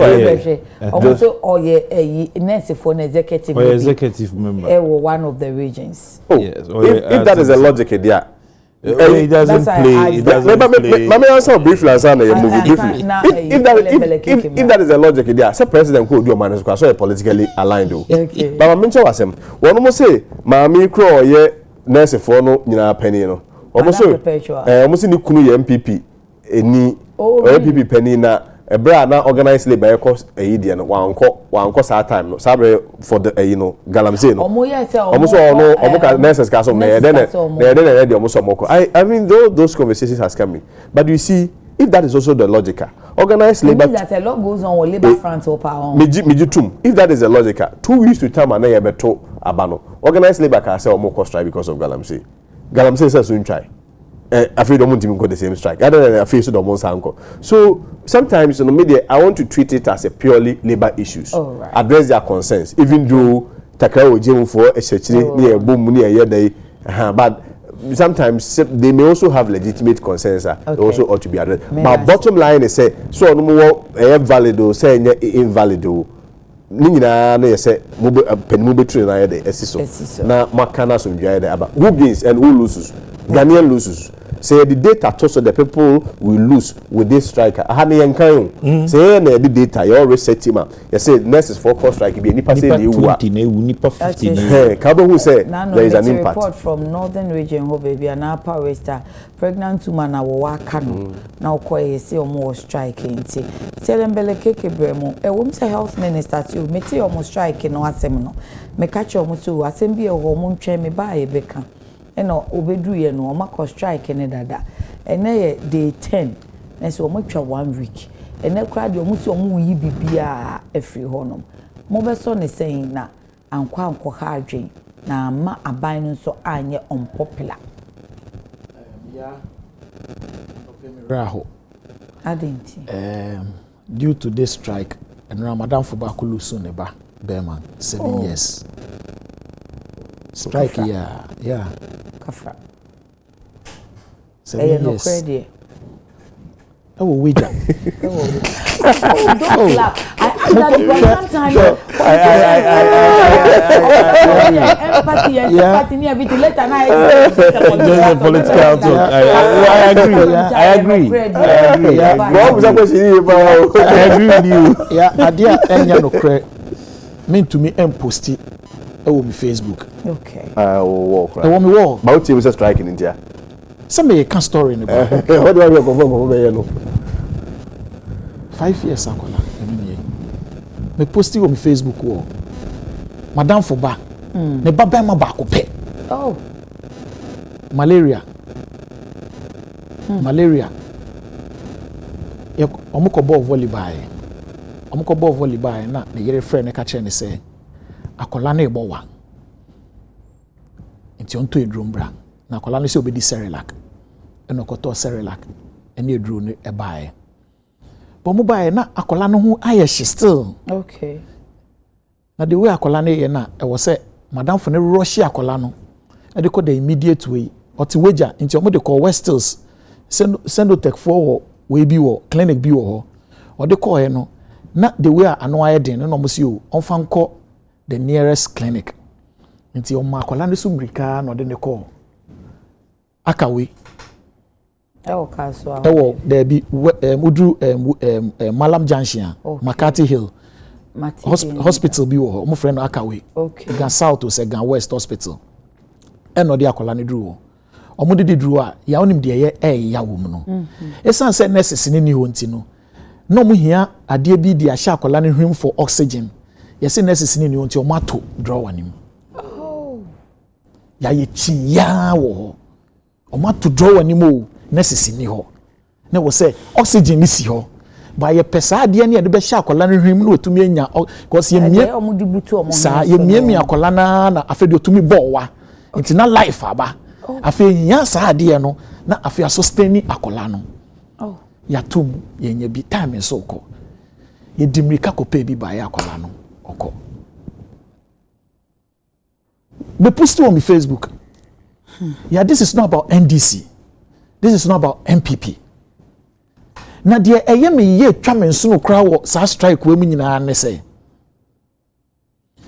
impenifo na di edim na omo be boa ma ya ka asem na esipono ni aka asem no penifo ni Ghana ebi na eni ho Partisan minister kasa ebi na eni ho anomu nyina say your president your vice your treasurer your secretary your it maybe a team of 11 people say munya mu 5 kro mu tumi inform korom no na ya be tumi for ya be for me koroma sanke ya ka esipu no e ka ho asem minister is willing executives no group no yes I'm penifoni ni Ghana how the executives in penifoni ni Ghana ha oh how yes I heard the minister say but I do not know that is true I can't authenticate that because ya obetumi ya unim say assembly buy ya unim yes ya unim say assembly buy omo PR repo emba out embe kasa wo ho emma reasons why you are calling on them. People are dying oh so, and omo wu ni me ya ne say enye NDC for enye political dey me come here say and say be so be wu a ansa na omo be cost strike na 10 days ago no e dey na na your omo reason yeah whatever being their reason to say they kwesi kan no yeah what democratic society there will always be a strike okay yeah what democratic society there will always be a strike okay abroche yeah strike me because school abroche school am call no sometimes lectures no omo nye happy omo to me call strike but strike near some hours no man samba back into democratic society there's always be a strike but always remember say yeah see a striker ejuma ben na we are very essential to people especially on health it is a necessary way no mo se omako fie omo de omo niam egu we so china police force to na say omo ko striker omo nurses no how would they feel in this country obetumi ada so no super friends em be na ho ban so sometimes I will see onya human feelings strike no say mo ko a mo di demand beba minister is willing to negotiate with you minister no ni Ghana no wa kwento ma so dwane no oba impenifo no ne ombesi puno no mbetena ase no eni Ghana ena o makache omuko ni so omo nko strike won say midwife aba say omo nka ho mabusa won say midwife aba say omo nka ho ono so another channel so ka say so omo koshia kra ma midwife they are not in support of this okay it no say wo hwe sa niam we no nti obi whisper say and your omo ye mpenifo na edi anim no there is a political undertone in it but even when you do this political undertone I don't have any problem madam for na ne bewu no are you going to bring this 5-year-old child back to my friend ya me ra ho because kofi ho na me kohwa akola no na oduru ho no famo no ni odi agro a ene me te wase ka fra but show enta me di ka busa say omo reason into omo the cause strike na anything cause ono so be catch us e bi awadam for bewu omo so colleagues a say adwuma na ka de enti o say bibi enti o wo mo awu adwuma ne so cause omo reason ne ba ko amete ye say ono ye nurse o yare no ko hospital a yesu ontua sika enti bia no so nam so ni nua bi ewu okay enti ehun ya enti ya they nurses for nankasa in 2024 they don't want to pay you don't understand they are like baby ejuma ti say me wo UTV asema to me hia advert kakra ti uba father be ka say oh we ejuma o ha die the oputoma ne fie no odibom bia yinchi ene ye ma airtime kakra what you say nurses no omo reason no back up that's all that I have heard I've not even their reason why should me ye ma hospital na me yare na me ko hospital a esese mitua ya me mama ye kokoa ehun hia se beto koko dia me ko the ultimate say ya me mama to kokoa na me mama ho se me ko pe koko edia ya ehun hia se mitua e was say mama koko ni bi so their reasons so that is their argument it is legitimate by just simplistic so to boss you no we muntimio dia me ko tia say oh serious to boss what you so na dia me show say their reasons no legitimate okay na for na ya mo ni have insurance card ni bi but because if you have health insurance for is every Ghanaian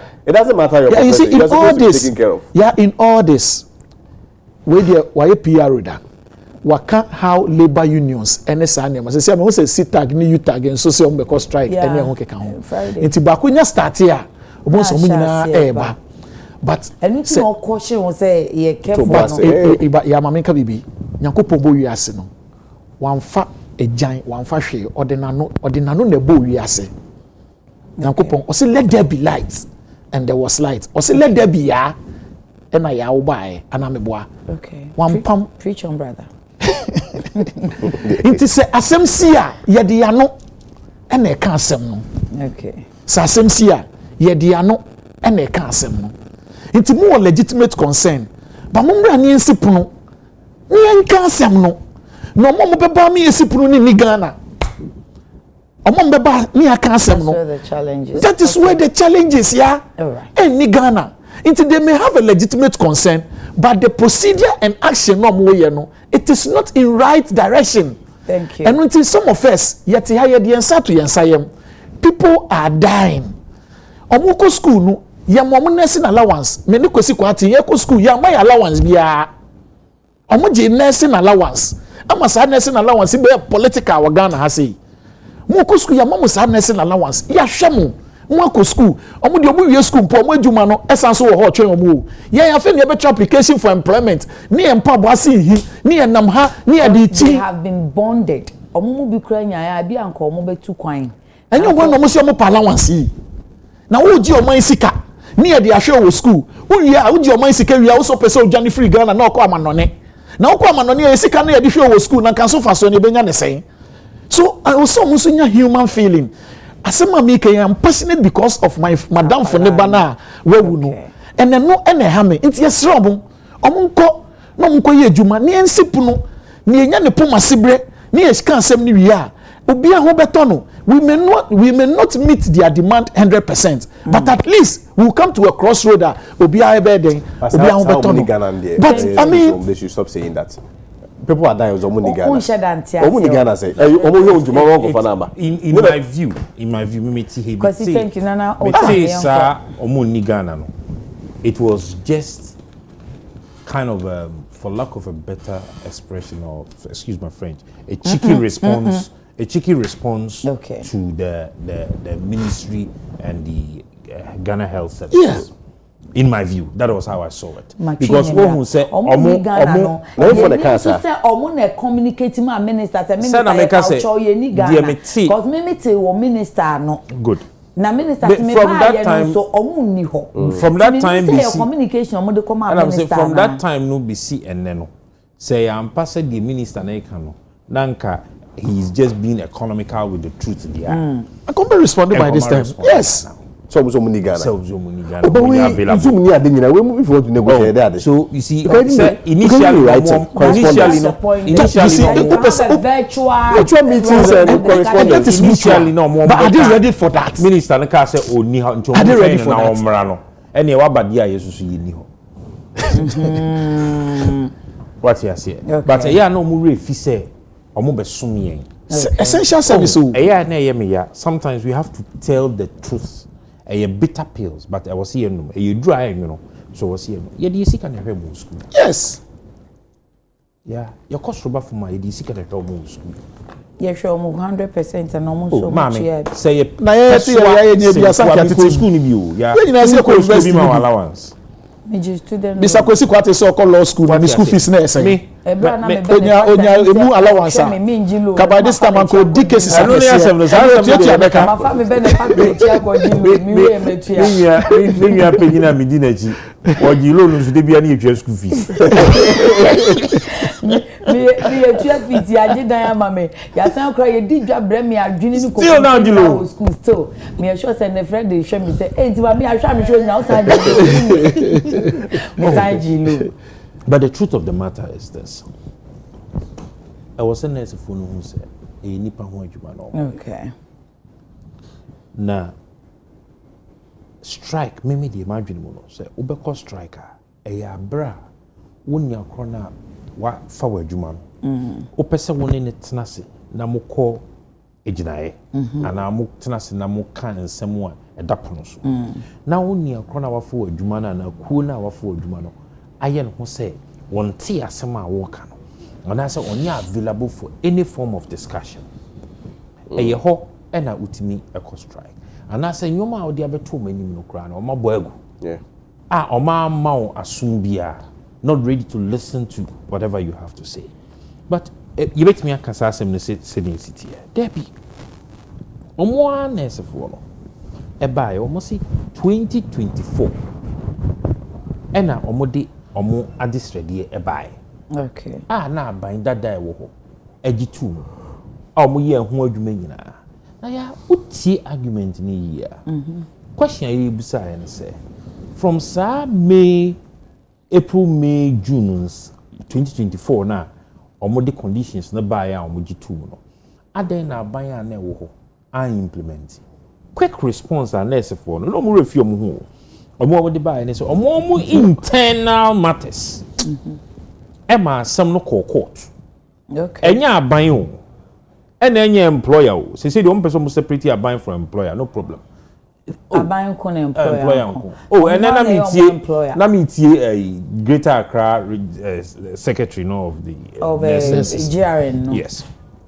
was it aban ko na employer ko na question is say time na wantwi eba mo ankasa nurse fo no mu internal matters no on these same conditions am submit ma aban no mo ko gina court for 6 to 7 months okay eno de na ahoprepre ni ho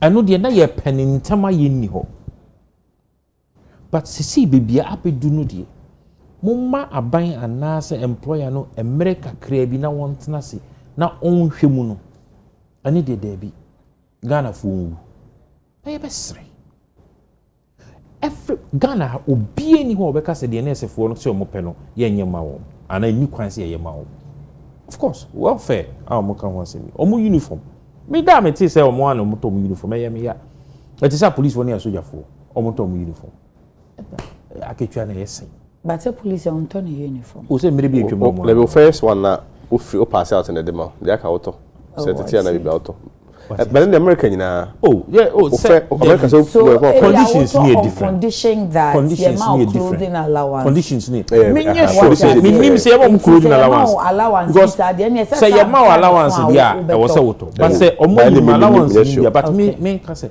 me tie na e ha me okay we say your omo clothing allowance any sa eyi ni dia and e was say at least aban so masa Ghana nurse for clothing allowance on say nurse for atade ni that doctor for atade no ni sa scraps ni ni ade no the quality ni standards e hu hia me pa because all shako ra hospital ho no ana theater ho ko ye ho adwuma no nyoma obe pick no atade no say enyo of a certain quality fabric no enyo of a certain quality ni eyi a ebe ha adwene.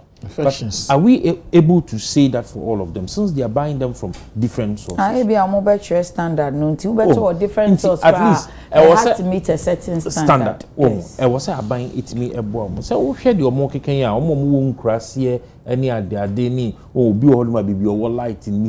I was say at least Holland solar panel be crying. But nobody agreement in Ama. Abayatiati. Nobody. And abayatisa na abansio. Ebra ye say implementing mo amutim wo internal issues.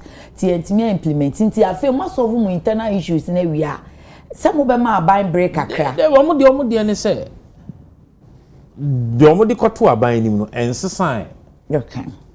Na uti omo argument na. Omo be so omo kire say. In fact, yeah, one of the argument about one of chief the director no one of omo concern as at that time no money aban no see epono no na omo kosa agreement no omo put G2 mu say that time no na nieme mu edin so they understand the position of government then. Thank you, KK. Omo argument na so bia ne say yes aban no different from employer no na employer no call for the no mo wo ho na chief director wo that is the one I'm struggling to understand this morning. So I say Ministry of Health, I asked a very fundamental question. And Ghana Health Service almost structure to say GS. So Ministry of Health, Ghana Health Service, Ghana Education Service, Ministry of Education. Nina does it not boil down to a aside that no that document the labor document here you can say is it not a matter of policy? It's a policy document. And the policies are directed by a government. Yes. And until you cannot tell me say chief director because na chief director wo and another heads of departments no nothing has changed. So ministry better direct policy. Then service who do the implementation? I just say yes. But now, one sa comments here explanation man. Oh, say I pay am Greater Accra secretary. I know somebody dey say be o bit me who am mind say. Some me come back. So, what me nyamre aba ye interview. Mo mpenifo ni ho. What you say? Inti mpenifo no mo ni ho no. Kwesi say no. So we kasa dey penny. And me kasa ontimi mamu tumi no e mamo betena se. And there is no government to me, no. Oh, so almost say almost penifo me and CBOs and 9 billion impressed. No, that is the argument from Friday. From Friday, president. Yes. Almost a president, no, it's a general secretary views, then some few, and I think about 4 or 5 of them. Okay, without them, no, negotiation. They can. Some normally lead unions, no. But the say union, some normally lead unions. But the point is this. One question the NNSA. Omo ye national, but they said the Ananaka Church Otie Greater Accra. Yes. Secretary. Yes. So, but you're a member of the national EU. That be say secretaries, you know, region from the national. They are there. Into Omo to me, my argument. A deliberate attempt to tie the hands of the government behind them. Because say, you know, the point is that so we share the Ekuya Ghana fu nyina di dwatwa na ema wo. Oh, omasem no nyese edew. But because of how essential almost services we are not able to argue with them. Okay. It's ya disready na dey ma wo. Because unim say we organization. Na say management sesa. Yeah, you use UTV as an example. Na say the management sesa. Na mu HR money mu union no ni HR for ewo negotiations be here. Na da pono so. Na we say nka manager na sign we free so. And we ntimi an sign we free so. We sure say manager foforo no. Oba ya obetam document and say we sign. Because you na lawyer ni. Ye na somebody. Obe review. There is no issue when the minister and the new management have requested say mama yembre ni yemfa review ala yemfa review mumra ni entinasi ni ehwede ekọ because labor minister yefoforo health minister yefoforo Ghana health services director oyefoforo nti omu nyina ebetinasi na omo hwem na omo say ebi kura na de mo hia no ebi kura na ye de bi beka ho amam. Because utie the midwife for no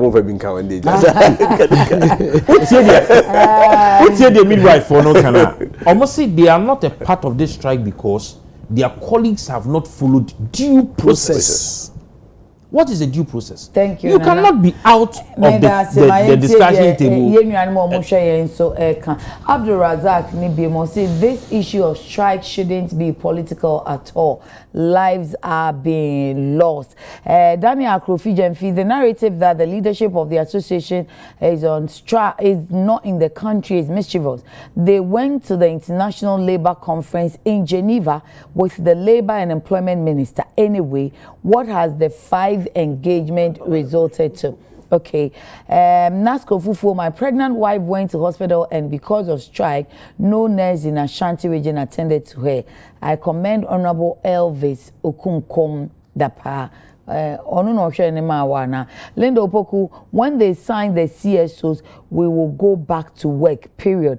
So, Linda, then I presume you are a nurse. Daniel Akrofi-Jemfi, you are lying and inciting the public against the nurses and midwives. Hey, why incite ye? Christiana Piantia, this man is only talking out of emotions, but not facts. It's only the president and secretary who are not in Ghana. Again, it's not all midwives who are against the strike. It's just a handful of them. We should get the facts right and stop saying things he doesn't know.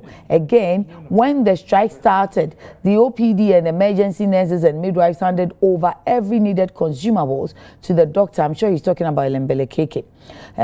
To the doctors. So what he's saying that something was locked up may not be entirely true. Dear Christiana, you may be right. But you know, in the hospital setup, every healthcare professional has their role to play. The doctors are in the consulting room. How can the doctor come? Sometimes they may not even know how to fix it, as it were. because you all are trained to do different things at different times. Because I heard a doctor say that because we are ready to work, but because the nurses are not there, it's making our work difficult. The journalist asked, what about the rotational nurses? The rotational nurses said, we cannot work because we have to work under supervision. And the registered nurses supervise us. It is a bad doctor or doctor ya or she say akola no oxygen in room. On one or tan kofa rubber yetuan and hinano. Would I sremoati a pamuchon crofon quenty. Na muni empenyufon kushia. Hernandez Fidel Hayford. The negotiations are over, oh, Nana. It's left with implementation. Okay, Vincent Amankwa, the government has met them 5 times with no results. How many times do you want to meet? On also no question. No. Adekye Nsroma, yeah, good morning. Please, my in charge passed out at work. We were being told to take money from her before her labs will be done. Do you know they threw her sample away because we were not able to pay? So Nana, you too, I guess you are in this. Inti akwesi what say the na make can say. Inti Nana, akwesi question is say, inti no in charge no only health insurance card na. And akwesi that's not your question. Hernandez Fidel, has that CEO condition of service been implemented? Is he better than nurses? Hey, it's getting serious. I see. It's more serious than we think. Jobs, engineering, and council says the executives are not in Ghana. It's a loose talk. There are virtual means of communication as well. Isaac Boateng, why are you entertaining these people who are naive on issues? Please tell the minister to read the national nursing activities. I see. Isaac Boateng, dear no. Isaac Boateng, dear no. Kojomi says, loose talk. Did you pay my school fees? Somebody said, yeah, omu fees. I said, did you pay my school fees? Abutre. Asemba munya abutre. Jai, nya abutre. Omu buef. Yes, omu buef. So those nurses on strike, are they going to be paid for the days they are on strike? You can't be on strike and still collect salaries for the days you are on strike. It doesn't happen in any serious country. Caroline Edu, it's government choice to do politics with nurses or midwives training allowances. Vincent Amankwa, 800 USD is a 2 to 3 months pay for a nurse. You haven't seen anything yet. Implementation of last year's CSOs is what we want. That's the condition of service.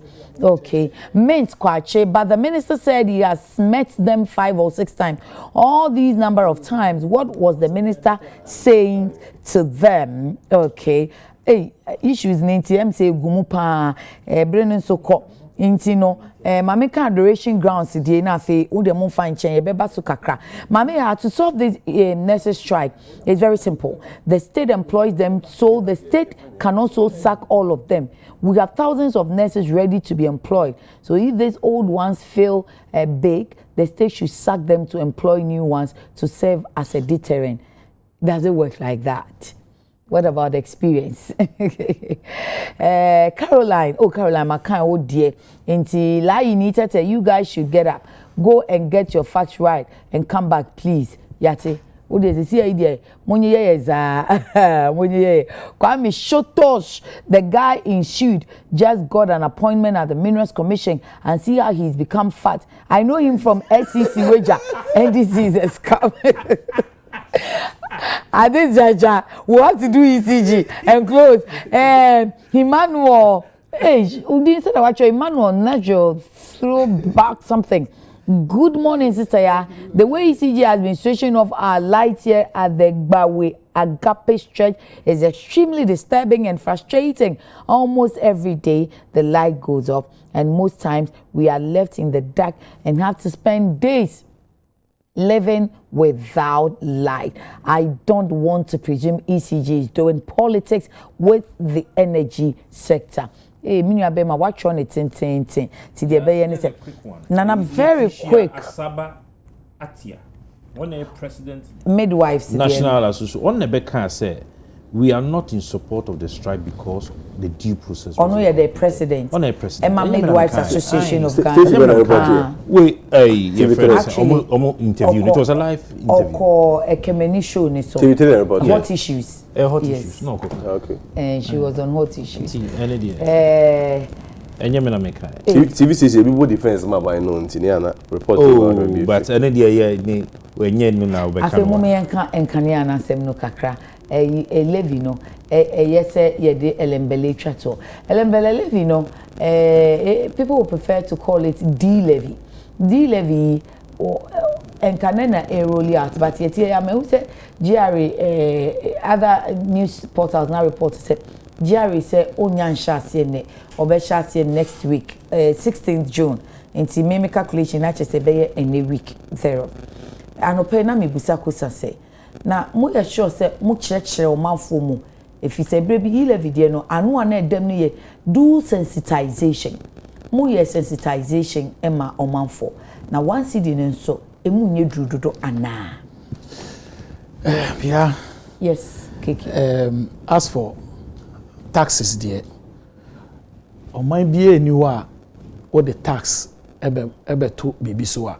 ebe your mind for there o man bie ni ewiase mu na mum aban so sebi eye tax ena ye di bu o man President Mahama ye campaign wanka wo bibi ada so no oba offer tax embu o man wanka wo bibi ada na mum he will be a responsible leader obe make sure say Ghana for ehun betom ya nyame nchade 6 months muni yaba e wa ban almost barely 6 months ni ene yesidi to dollar na yesen inflation dropping about 18 almost 18% from 21 the common inflation dropping almost from 21 to 18%. Okay. And then data nature say the economy no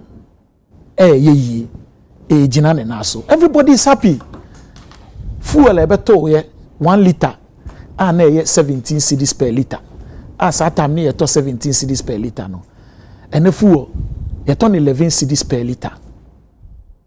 President Mahama yen hihye bebre fuel ben ye 27 cedis 17 cedis at time ye beto first ne to fuel 17 cedis 70 yes 17 cedis point something 16.9999 it said they work odru UK 9999 16 4 yeah 16 yeah for say 16 okay 11 and 16 obdia na ope maybe so see the 11 o to ade 11 any ade 16 a ope dey so ope 11 oh ye bon komo mi kasa yi wano e mano e aka wan se be na se wa ka asem na be so be bon komo se unyi ma yi mano 11 si ho bi bisa nko a awon bi shado bi bisa question kwa mi ni ano because of why you fed you yi mano eno pe do be yi mano 11 ni 16 dia na ka ope anko be 11 ye ba ya ye hihye memum first time e be do ade chin ya abenwane ye de ma ya pe na e ka da ho twan ye e wo energy sector over 3.1 billion dollars eka abeda energy sector no me say eka no am minimal ko 3.1 billion under President Mahama na legacy debt e wo hodada e no de bibi e friend no esla e de ba e say ye gigi to kitinkiti e just coins ye gigi kitinkiti wo fu e beto so na ye mfintwetwa saa eka no kwesi kwati aban baaye ena saa eka no kanu foriata odiko si awa ena saa ye num de omdiska ne ye eka mene ye nti we anya tax ko Fred abawo eye tax e wo hodada ena President Mahama say en de ye amende no na ye ntumi nya sika mfintua saa eka because eka no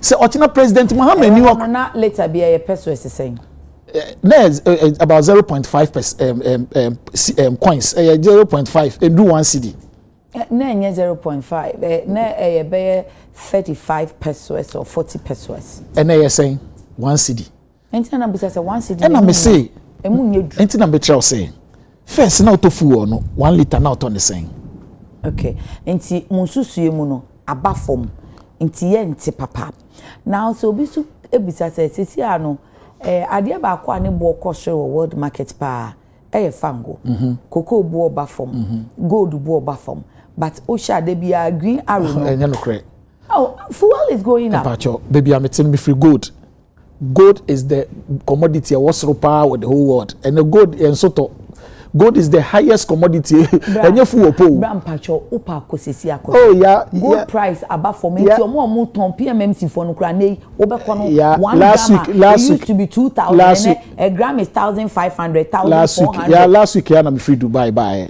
me say gold commodity no me so ko Dubai omo ton no ka keke mpacho enti dey ye hwe wo world market ne so o CNN ne BBC omo boa me say gold is the highest commodity now but asema me kan nyina ne say o dey asema ya o dey meba asema me kan nyina ne say me busa o ne say o mama okay me bisa question one answer o baby me na me bisa question okay nyame shira Monday school no me na me bisa question no full price no amansan dwa so e kosoro okay de wa yen eye esidi a enya ahodin okay nti se next pricing window na se ebo ne kosora mo be kan se nti ya CD ya enya ahodin no enya magical don't think me mama unjuni say magical okay ban papa President John Dramani Mahama dia eda no asa hihye ya waye enene uhu CD no ahodin o ban papa President Mahama aye enafu na movie from 16 na oka aye no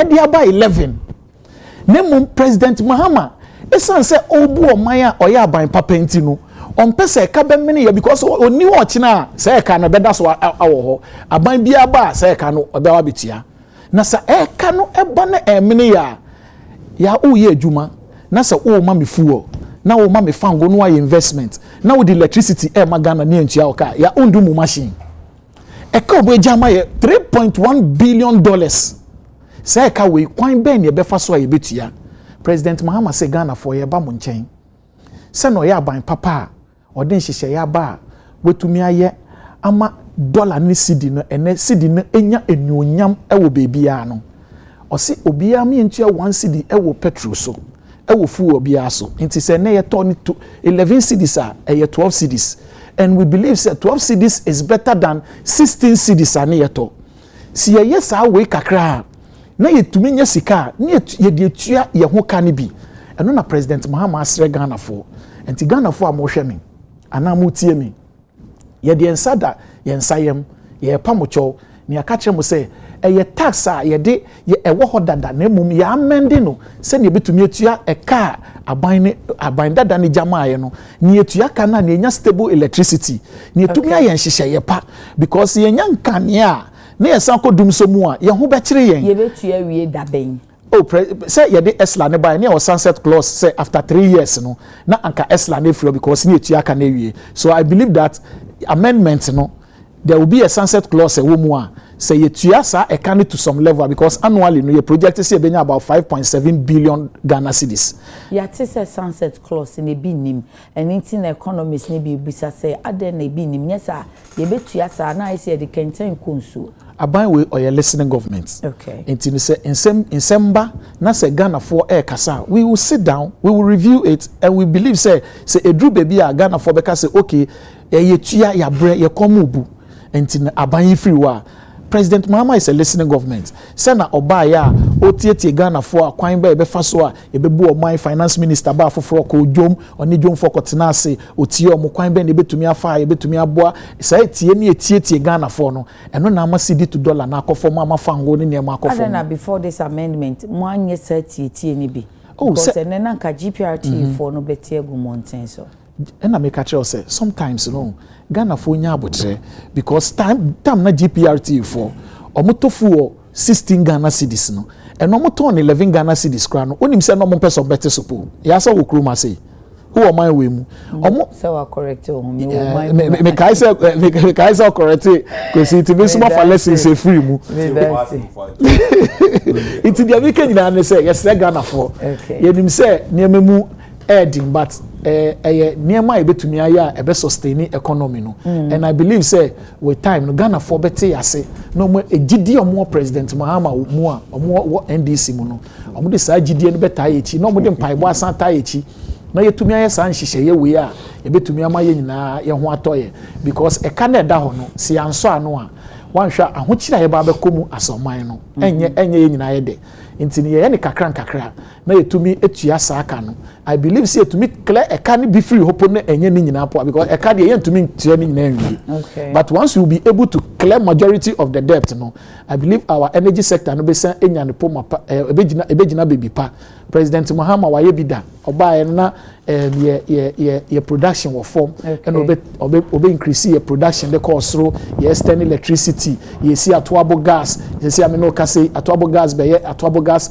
extension na ye benya more fuel ye be power ye extend grid lines no ye nyema bebre into no President Mahama wo pepa say Ghana betumpon na Ghana so betumpon aye sa nyema ketenketi na obeye boshe bia President Mahama share no 120 days aboshe no we free o and ye bobo a boys no eni agi because betting tax ni hobium and ye levy ni hobium and sa nyema ni nyina ni hobium anu ti President Mahama was apepa no say obema niema egina na wayama ayefa inflation aba 18% and no kojoma niema bibia bo ewo form no sa no wayama cedi no egina ene ye nyina ye ho atoye me gidi say ya oti hei eya ode say cedi enya ahoden a enya nyonyam a ne ho ayefete se na ho ayefe outi we enti nana ya me gidi se obebo ya baso na gachi bi se menkancho ukan maame no registered midwives for association no ne statement na free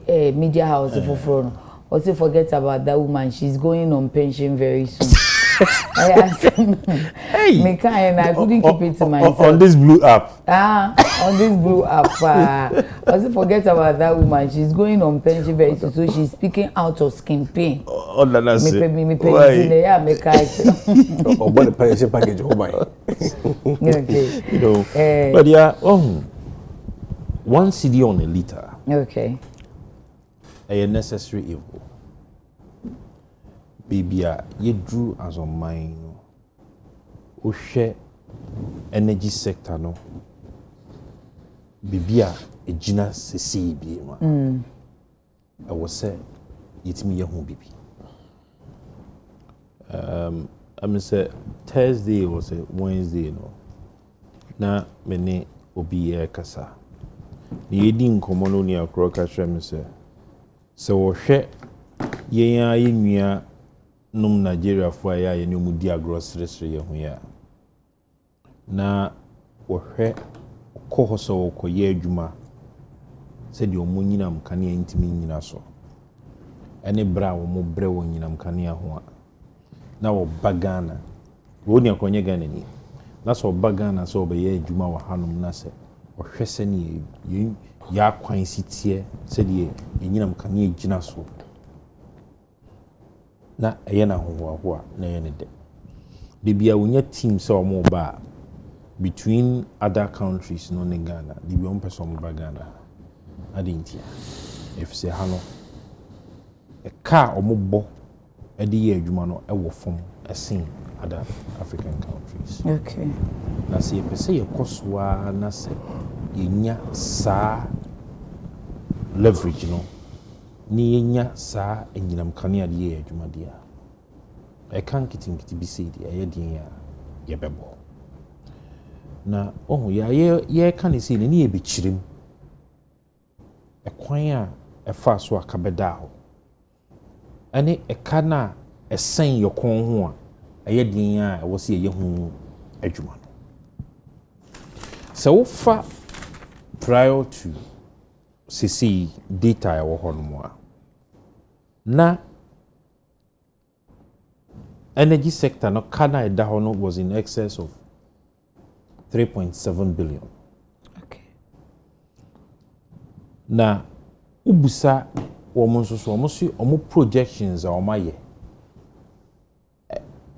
fa emfango a omo behia di omo dwuma afi mu nso a yechese yibehia sika be 1.2 billion. Yeah, the atom. For the fuel, yes, it's about 1.8 billion. The minimum near 1.2 billion. Now, a cano ujitum say 3.7 billion.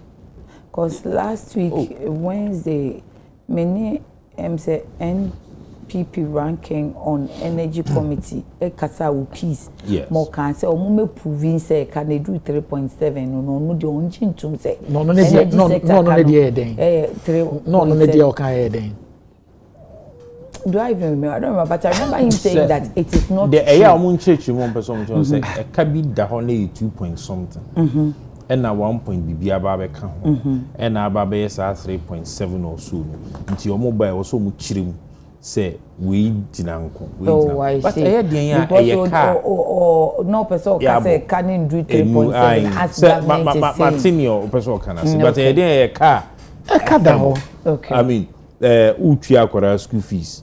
Now say was utia no school fees. Na utia no hostel fees are. Mama papa. Ni na a car abafia was a wedding. Okay. I called in him so. I was say IPPs no. That's independent power producers. Omunya sa enkranhyen. Enya sha gidi ni se omukɔso amaye sa services no mode maye na. Omu weni da so se sika bi da wa yede omu nsabeka.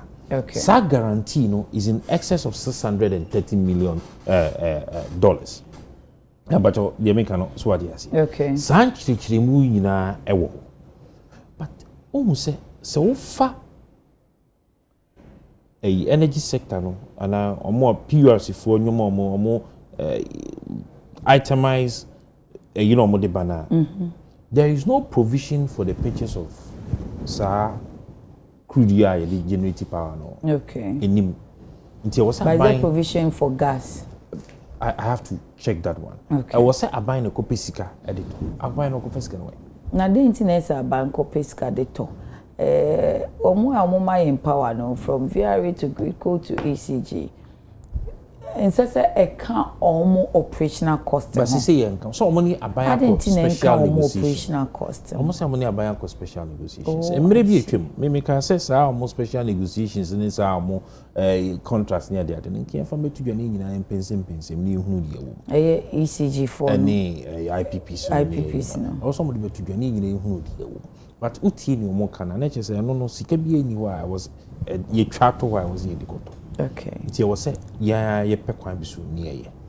But oh de there won say sa energy levy no ewo tax list no so dada wo. But na enu kind no enye foforo ewo ho dada na enu 1 cedi and o ma shoot na call 1 cedi. But the na ye mu bi ye kan say who shoot at the end of the 30 something pesos or 40 something pesos. 40 BB, 45 pesos. Yes. In Tinka, the near can say, person shoot to cry or so cry. It has become a necessary evil. Okay. But Enkianya no gradually. A Bianca for 20 pesos, be an 30 pesos being enka home. Okay. Then the next phase, no, the same review. The next phase in a brebe na okay. The entire Casan. There be near the entire no can next phase in a brebe. There be said. So called the infant or the 20 pesos of a 65 or 66 pesos. In the next phase in a brebe next year. Well, whichever way they would bring it up, because one say, oh, transplanted sibling, what mean to preoccupy for them to see you. But because idea mutu ya na ye hu the 50 pesos be na as to so amam ye hu han amagana for any age. Okay. Inti preoccupy one seed na ababos no. Won say ye adwemu ni ye tirimu bebre. What you think say omuto mo bo aseso ye education and kai betimi asesa bibi. One other issue had to do with stakeholder engagement. Okay. Senko mo ba bontia ba chirichiri mu se sei ni nti ni ye hia. Okay. Because baby aye dru no aye din ya e wo se yetimi epesika e dey solve sa energy sector problem na ye wo no. Not just me can we baby say even in looking at this no e was so by now no the strategy on resolving the infrastructural deficit in the energy sector I was here the better about. Okay, once so the for about mo hwe kwan be fa so ibenya oja nwodeni anu bebre ana nkane asem no economists ni bi nso aka se esese mo hwe kwan be fa so ebetuatua ntokuro no o se me kan ba yes no uni bresa inefficiencies and mebisa inefficiencies ni ade bi ewo mu no se yentua sa ntokuro no dia emfa ho 3 billion ya banjeje 1 cedi obetimi atua fi won so kano besia ba no kre se yentua ntokuro no wastage, any revenue losses, and even an overhaul of the management structure. Problem e ka no besia ba say say da bia e be kuka me da say it is some money nyina was but me and fine yam okay na energy sector no dey energy sector oh there be omo dey aye but me and fine because oh see ye dey be amanyosem yi enwuma ebigu alright ye dey be amanyosem makosimra wodwane be say me so medwane be say okay me da say kwazi e kada ho SSC etua Ghana for say one city ne doso aban si o mesremu o telembele keke de nsa bo nsa yim na ya nso si o enye foforo eye to a na e wo dada entumu na aban de aba emom na nka obetumi aye no nkakra also say I want to understand something. Okay. Almost say taxi on the aba say one city taxi on a liter no. Almost the buy say one more the pay revenue they improve the energy sector na say because some of the country akai da ho. Aba bia inheritica. Nti both ways means minister no on another angle no or say e kada ho apart from a current so they need to make investments e wo sa sector no yeah ade ba ko no say you didn't crack ye ho aban sika onyanyina ye from two streams aban anyebosia or the tax and it generate revenue at the share in terms of the development in bibia peso metu ka minim fon so tax ho saban beje tax said the cry na ka enyem fon so bia ni ho but nchemu bebrebe nyina akoye necessary because of how inconsistent inuanum were in terms of tax regimes and tax policies e wo kwan ben so oh ana medical kasa media ka minim fon so tax because aban na hifa na go verse free okay but how one more demonize certain regimes by the tax by not all of a sudden. How many months in it? 50 December is a best 6 months in it. Okay. I feel everything about tax looks good, you know. That is where I have a problem with it. Yes, sir. A convent to no demonize it. He levy buy, you know. No, your tax. No, the other. No, and then I can you buy 8 years in Yamatoka, near developer. Kekebeka say, Sabrina na ho chire wo ho. Enedi intino ka say but this is even the more reason why cry na Kenny Kwanzi Adeba. Okay. Because we say deny strong and I'll come to that argument. We see deny strong no mean say we hear more cities now convert it to dollar na dey akoto fuel na dey there aba. Say for now na ye. Because city ni weaker and we hear more cities e dey akoto aba. Say no we see the new cry stronger and you need less cities. Indicate this is even the right time of crack say guys that hold back hold can to aso. Yeah. Masma make na etiawa so wan kaso hia more dollar say we no koto or full no $20 masma make na etiawa masma make na say never again na who aban mo opposition me I could have played politics with this we are bomo na mo na mo yesi but never again should we do that again say yenim say ya je to e de ebu oman ya de to e ma oman etimi improve na Sabrina na mokasa hochaba na ahochen who created it for the whole of 2020 for a whole one full year my mom even just civil servant my mom found kwache bebre Ghana Irrigation Service there were 350,000 workers for a whole 1 year 350,000 workers angwajuma but you try moka boso bia etu nso ma nkania na yeso say mazika enyo ma ndizika enti se koba ekaba ahochirema na hochaba na o man na kwa hohiem na ekwa IMF na one of the conditions would the be kwa you bail out and say also to me prove revenue streams no be the tax about and can who e want to say even at that time it was more necessary than today and wa ba mu de ohunu say what the tax are too full also necessary than na akasa anye ya ye nyanka no you see that no within what's my obusa na make say if you want to juxtapose the two there even then no sabra ho kyeraba no man ne wa ho ye o man ni sika no sabra kwa na ehia say obi anyi bi mra ne fa emo man no and let me state I'll be very hypocritical to pretend say I'm against taxing. Okay. Yeah, but of course there is another leg of the conversation that politicians we've not really applied it. Acquire your TV so na theoretical instead of say you widen the tax net no afri abibia kakra no mu an edipin we low hanging fruit full the nzo bia eto but we know the impact so full of cost of affect bibia problem ni ho necessary nana ya no kure say me sorry ade eye very frustrating for me say edum kania say we ase nyina edum me metu ono se metwa electricity e be 3000 cedis na manya quality service I will pay it.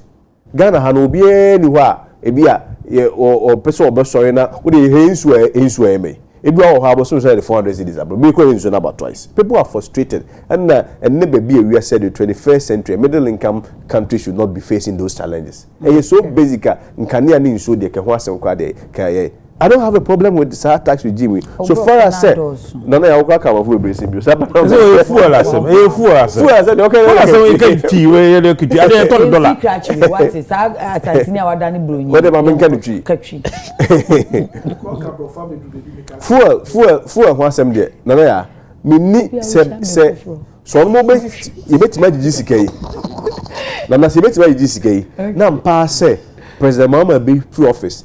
To say the president who for the free office and saying one legacy and you grow or the free SHS by that president will be free office. Then say President Mahama will legacy back or waiting me a year free how you do so I won't have any problem with this tax. Okay. But where I have problem and say principles are not seasonal. Just some few months ago, on 5 year levy modida need to also the everything looks right. Okay. Again, so me see what I say. See the no I stronger no one no crack one the waba so. Yaso wo fa wunu oja wade ha se bi oja okoku ofu awe de ofa oja ka so de koku ofu no na de atwaka no omo na waba so give all the credit to them for the purpose of education there menya sure so on betima ma one single policy be a game changing be a obeka chen say na masid na stronger one good board mama nche wade meba just good board these are the facts. One more inherited gold 30.53 tons. Okay. As at April year term we are no more the 31.37 tons. Less than 1% ton or yaka. Meanwhile our ton gold $2.7 billion and now that's economy. And you less than 1 ton or bad that bay and no go 2 gold that bay no nya gold that bay no tons are gold. Oh respectfully. Over fine, over toy. No, but at least for proper context we need to explain say not even giving Dr. Baumia or your previous government credit. But say you didn't come on you cannot name a say form gold board that the area no so ton gold no. O ton gold and you say me kwesi kwa tempted. O man gold bit by the at all.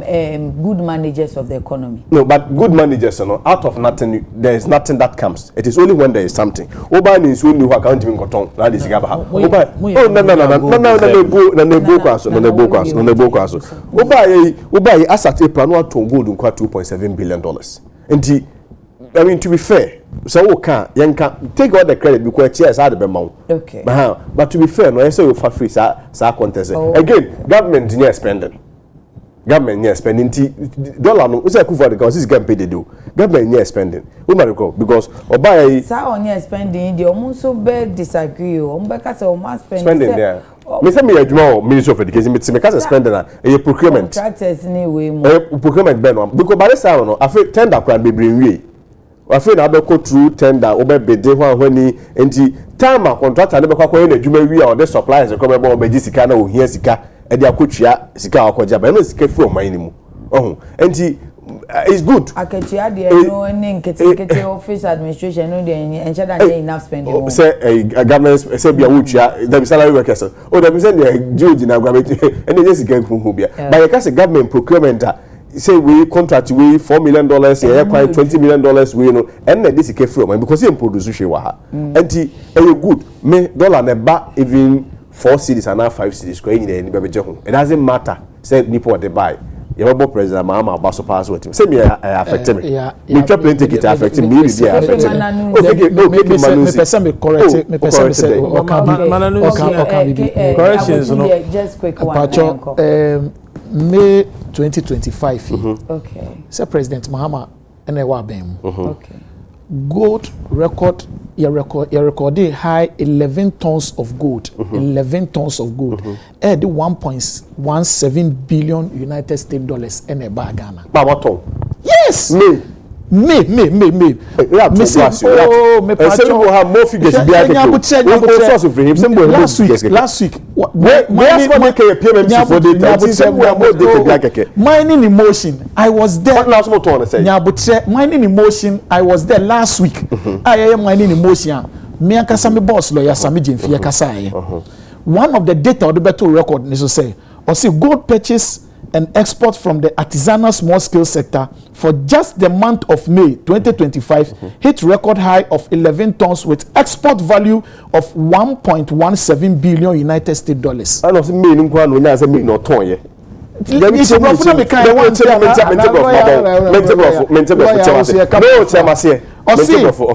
Just the month of May, you can't say just the month of May. I see what you're saying. Twice. You see. Oh, can't just the month of May. It's giving us about 1.17 billion dollars. Just the month of May. I'll be hypocrite. That is the game changer. I'll be hypocrite. Oba May, no. Me no and I too good the organ and na only 11 billion dollars 11 tons and I'll toy but the respect the total weight of these are records o must make a sana open there be okan bi no to boss okay dollar mo fa futu mfiri ho ye ka se a kire de key na my GP ye nim de see me de futu de be mawo dollar se me fam yago okay most of the factors to pass you get to say bra okay sure most of no say dollar se no the entire American say dollar se no what they dey agoya manyo sema about 99% of the factors that influence dollar you don't control it production be na wo ye odi obey answer be to go no dey no akoto na dey be say o the dollars na be pump it most of the say spend dey be cost production but e nana ya the credit sin ya mo and before say bank nya down na be dey e be kire you so mo kuse why want to ask Kenya but say menya way Ghana's gold reserves rises by 1.63 tons in 5 months, reaching 32.16 tons in May 2025. So from 30.53 tons in December 2024, it hit 32.16 tons in May. Okay. So this is the record from the PMMC. This is this I'm reading from the records of PMMC. Gold board CEO. And I was gold for oil for gold. No policy in the mind. Gold reserve. I cannot minim hunim dear so I will policy over 30 tons now because they been dim say oil for gold in semi. So what really BOG4 I don't have more clarity into it so I don't already BOG4 cry report on the buy and the capital injections of Munikomuno was around the region of 4.6 billion. Omorani capital Omorani a loss. When you say BOG running a loss. Reporting 9 point something. And the reports okay, kind of say gold for oil no made them run is one of the causes of arguments in they run at a loss with that one up about 1.8 billion.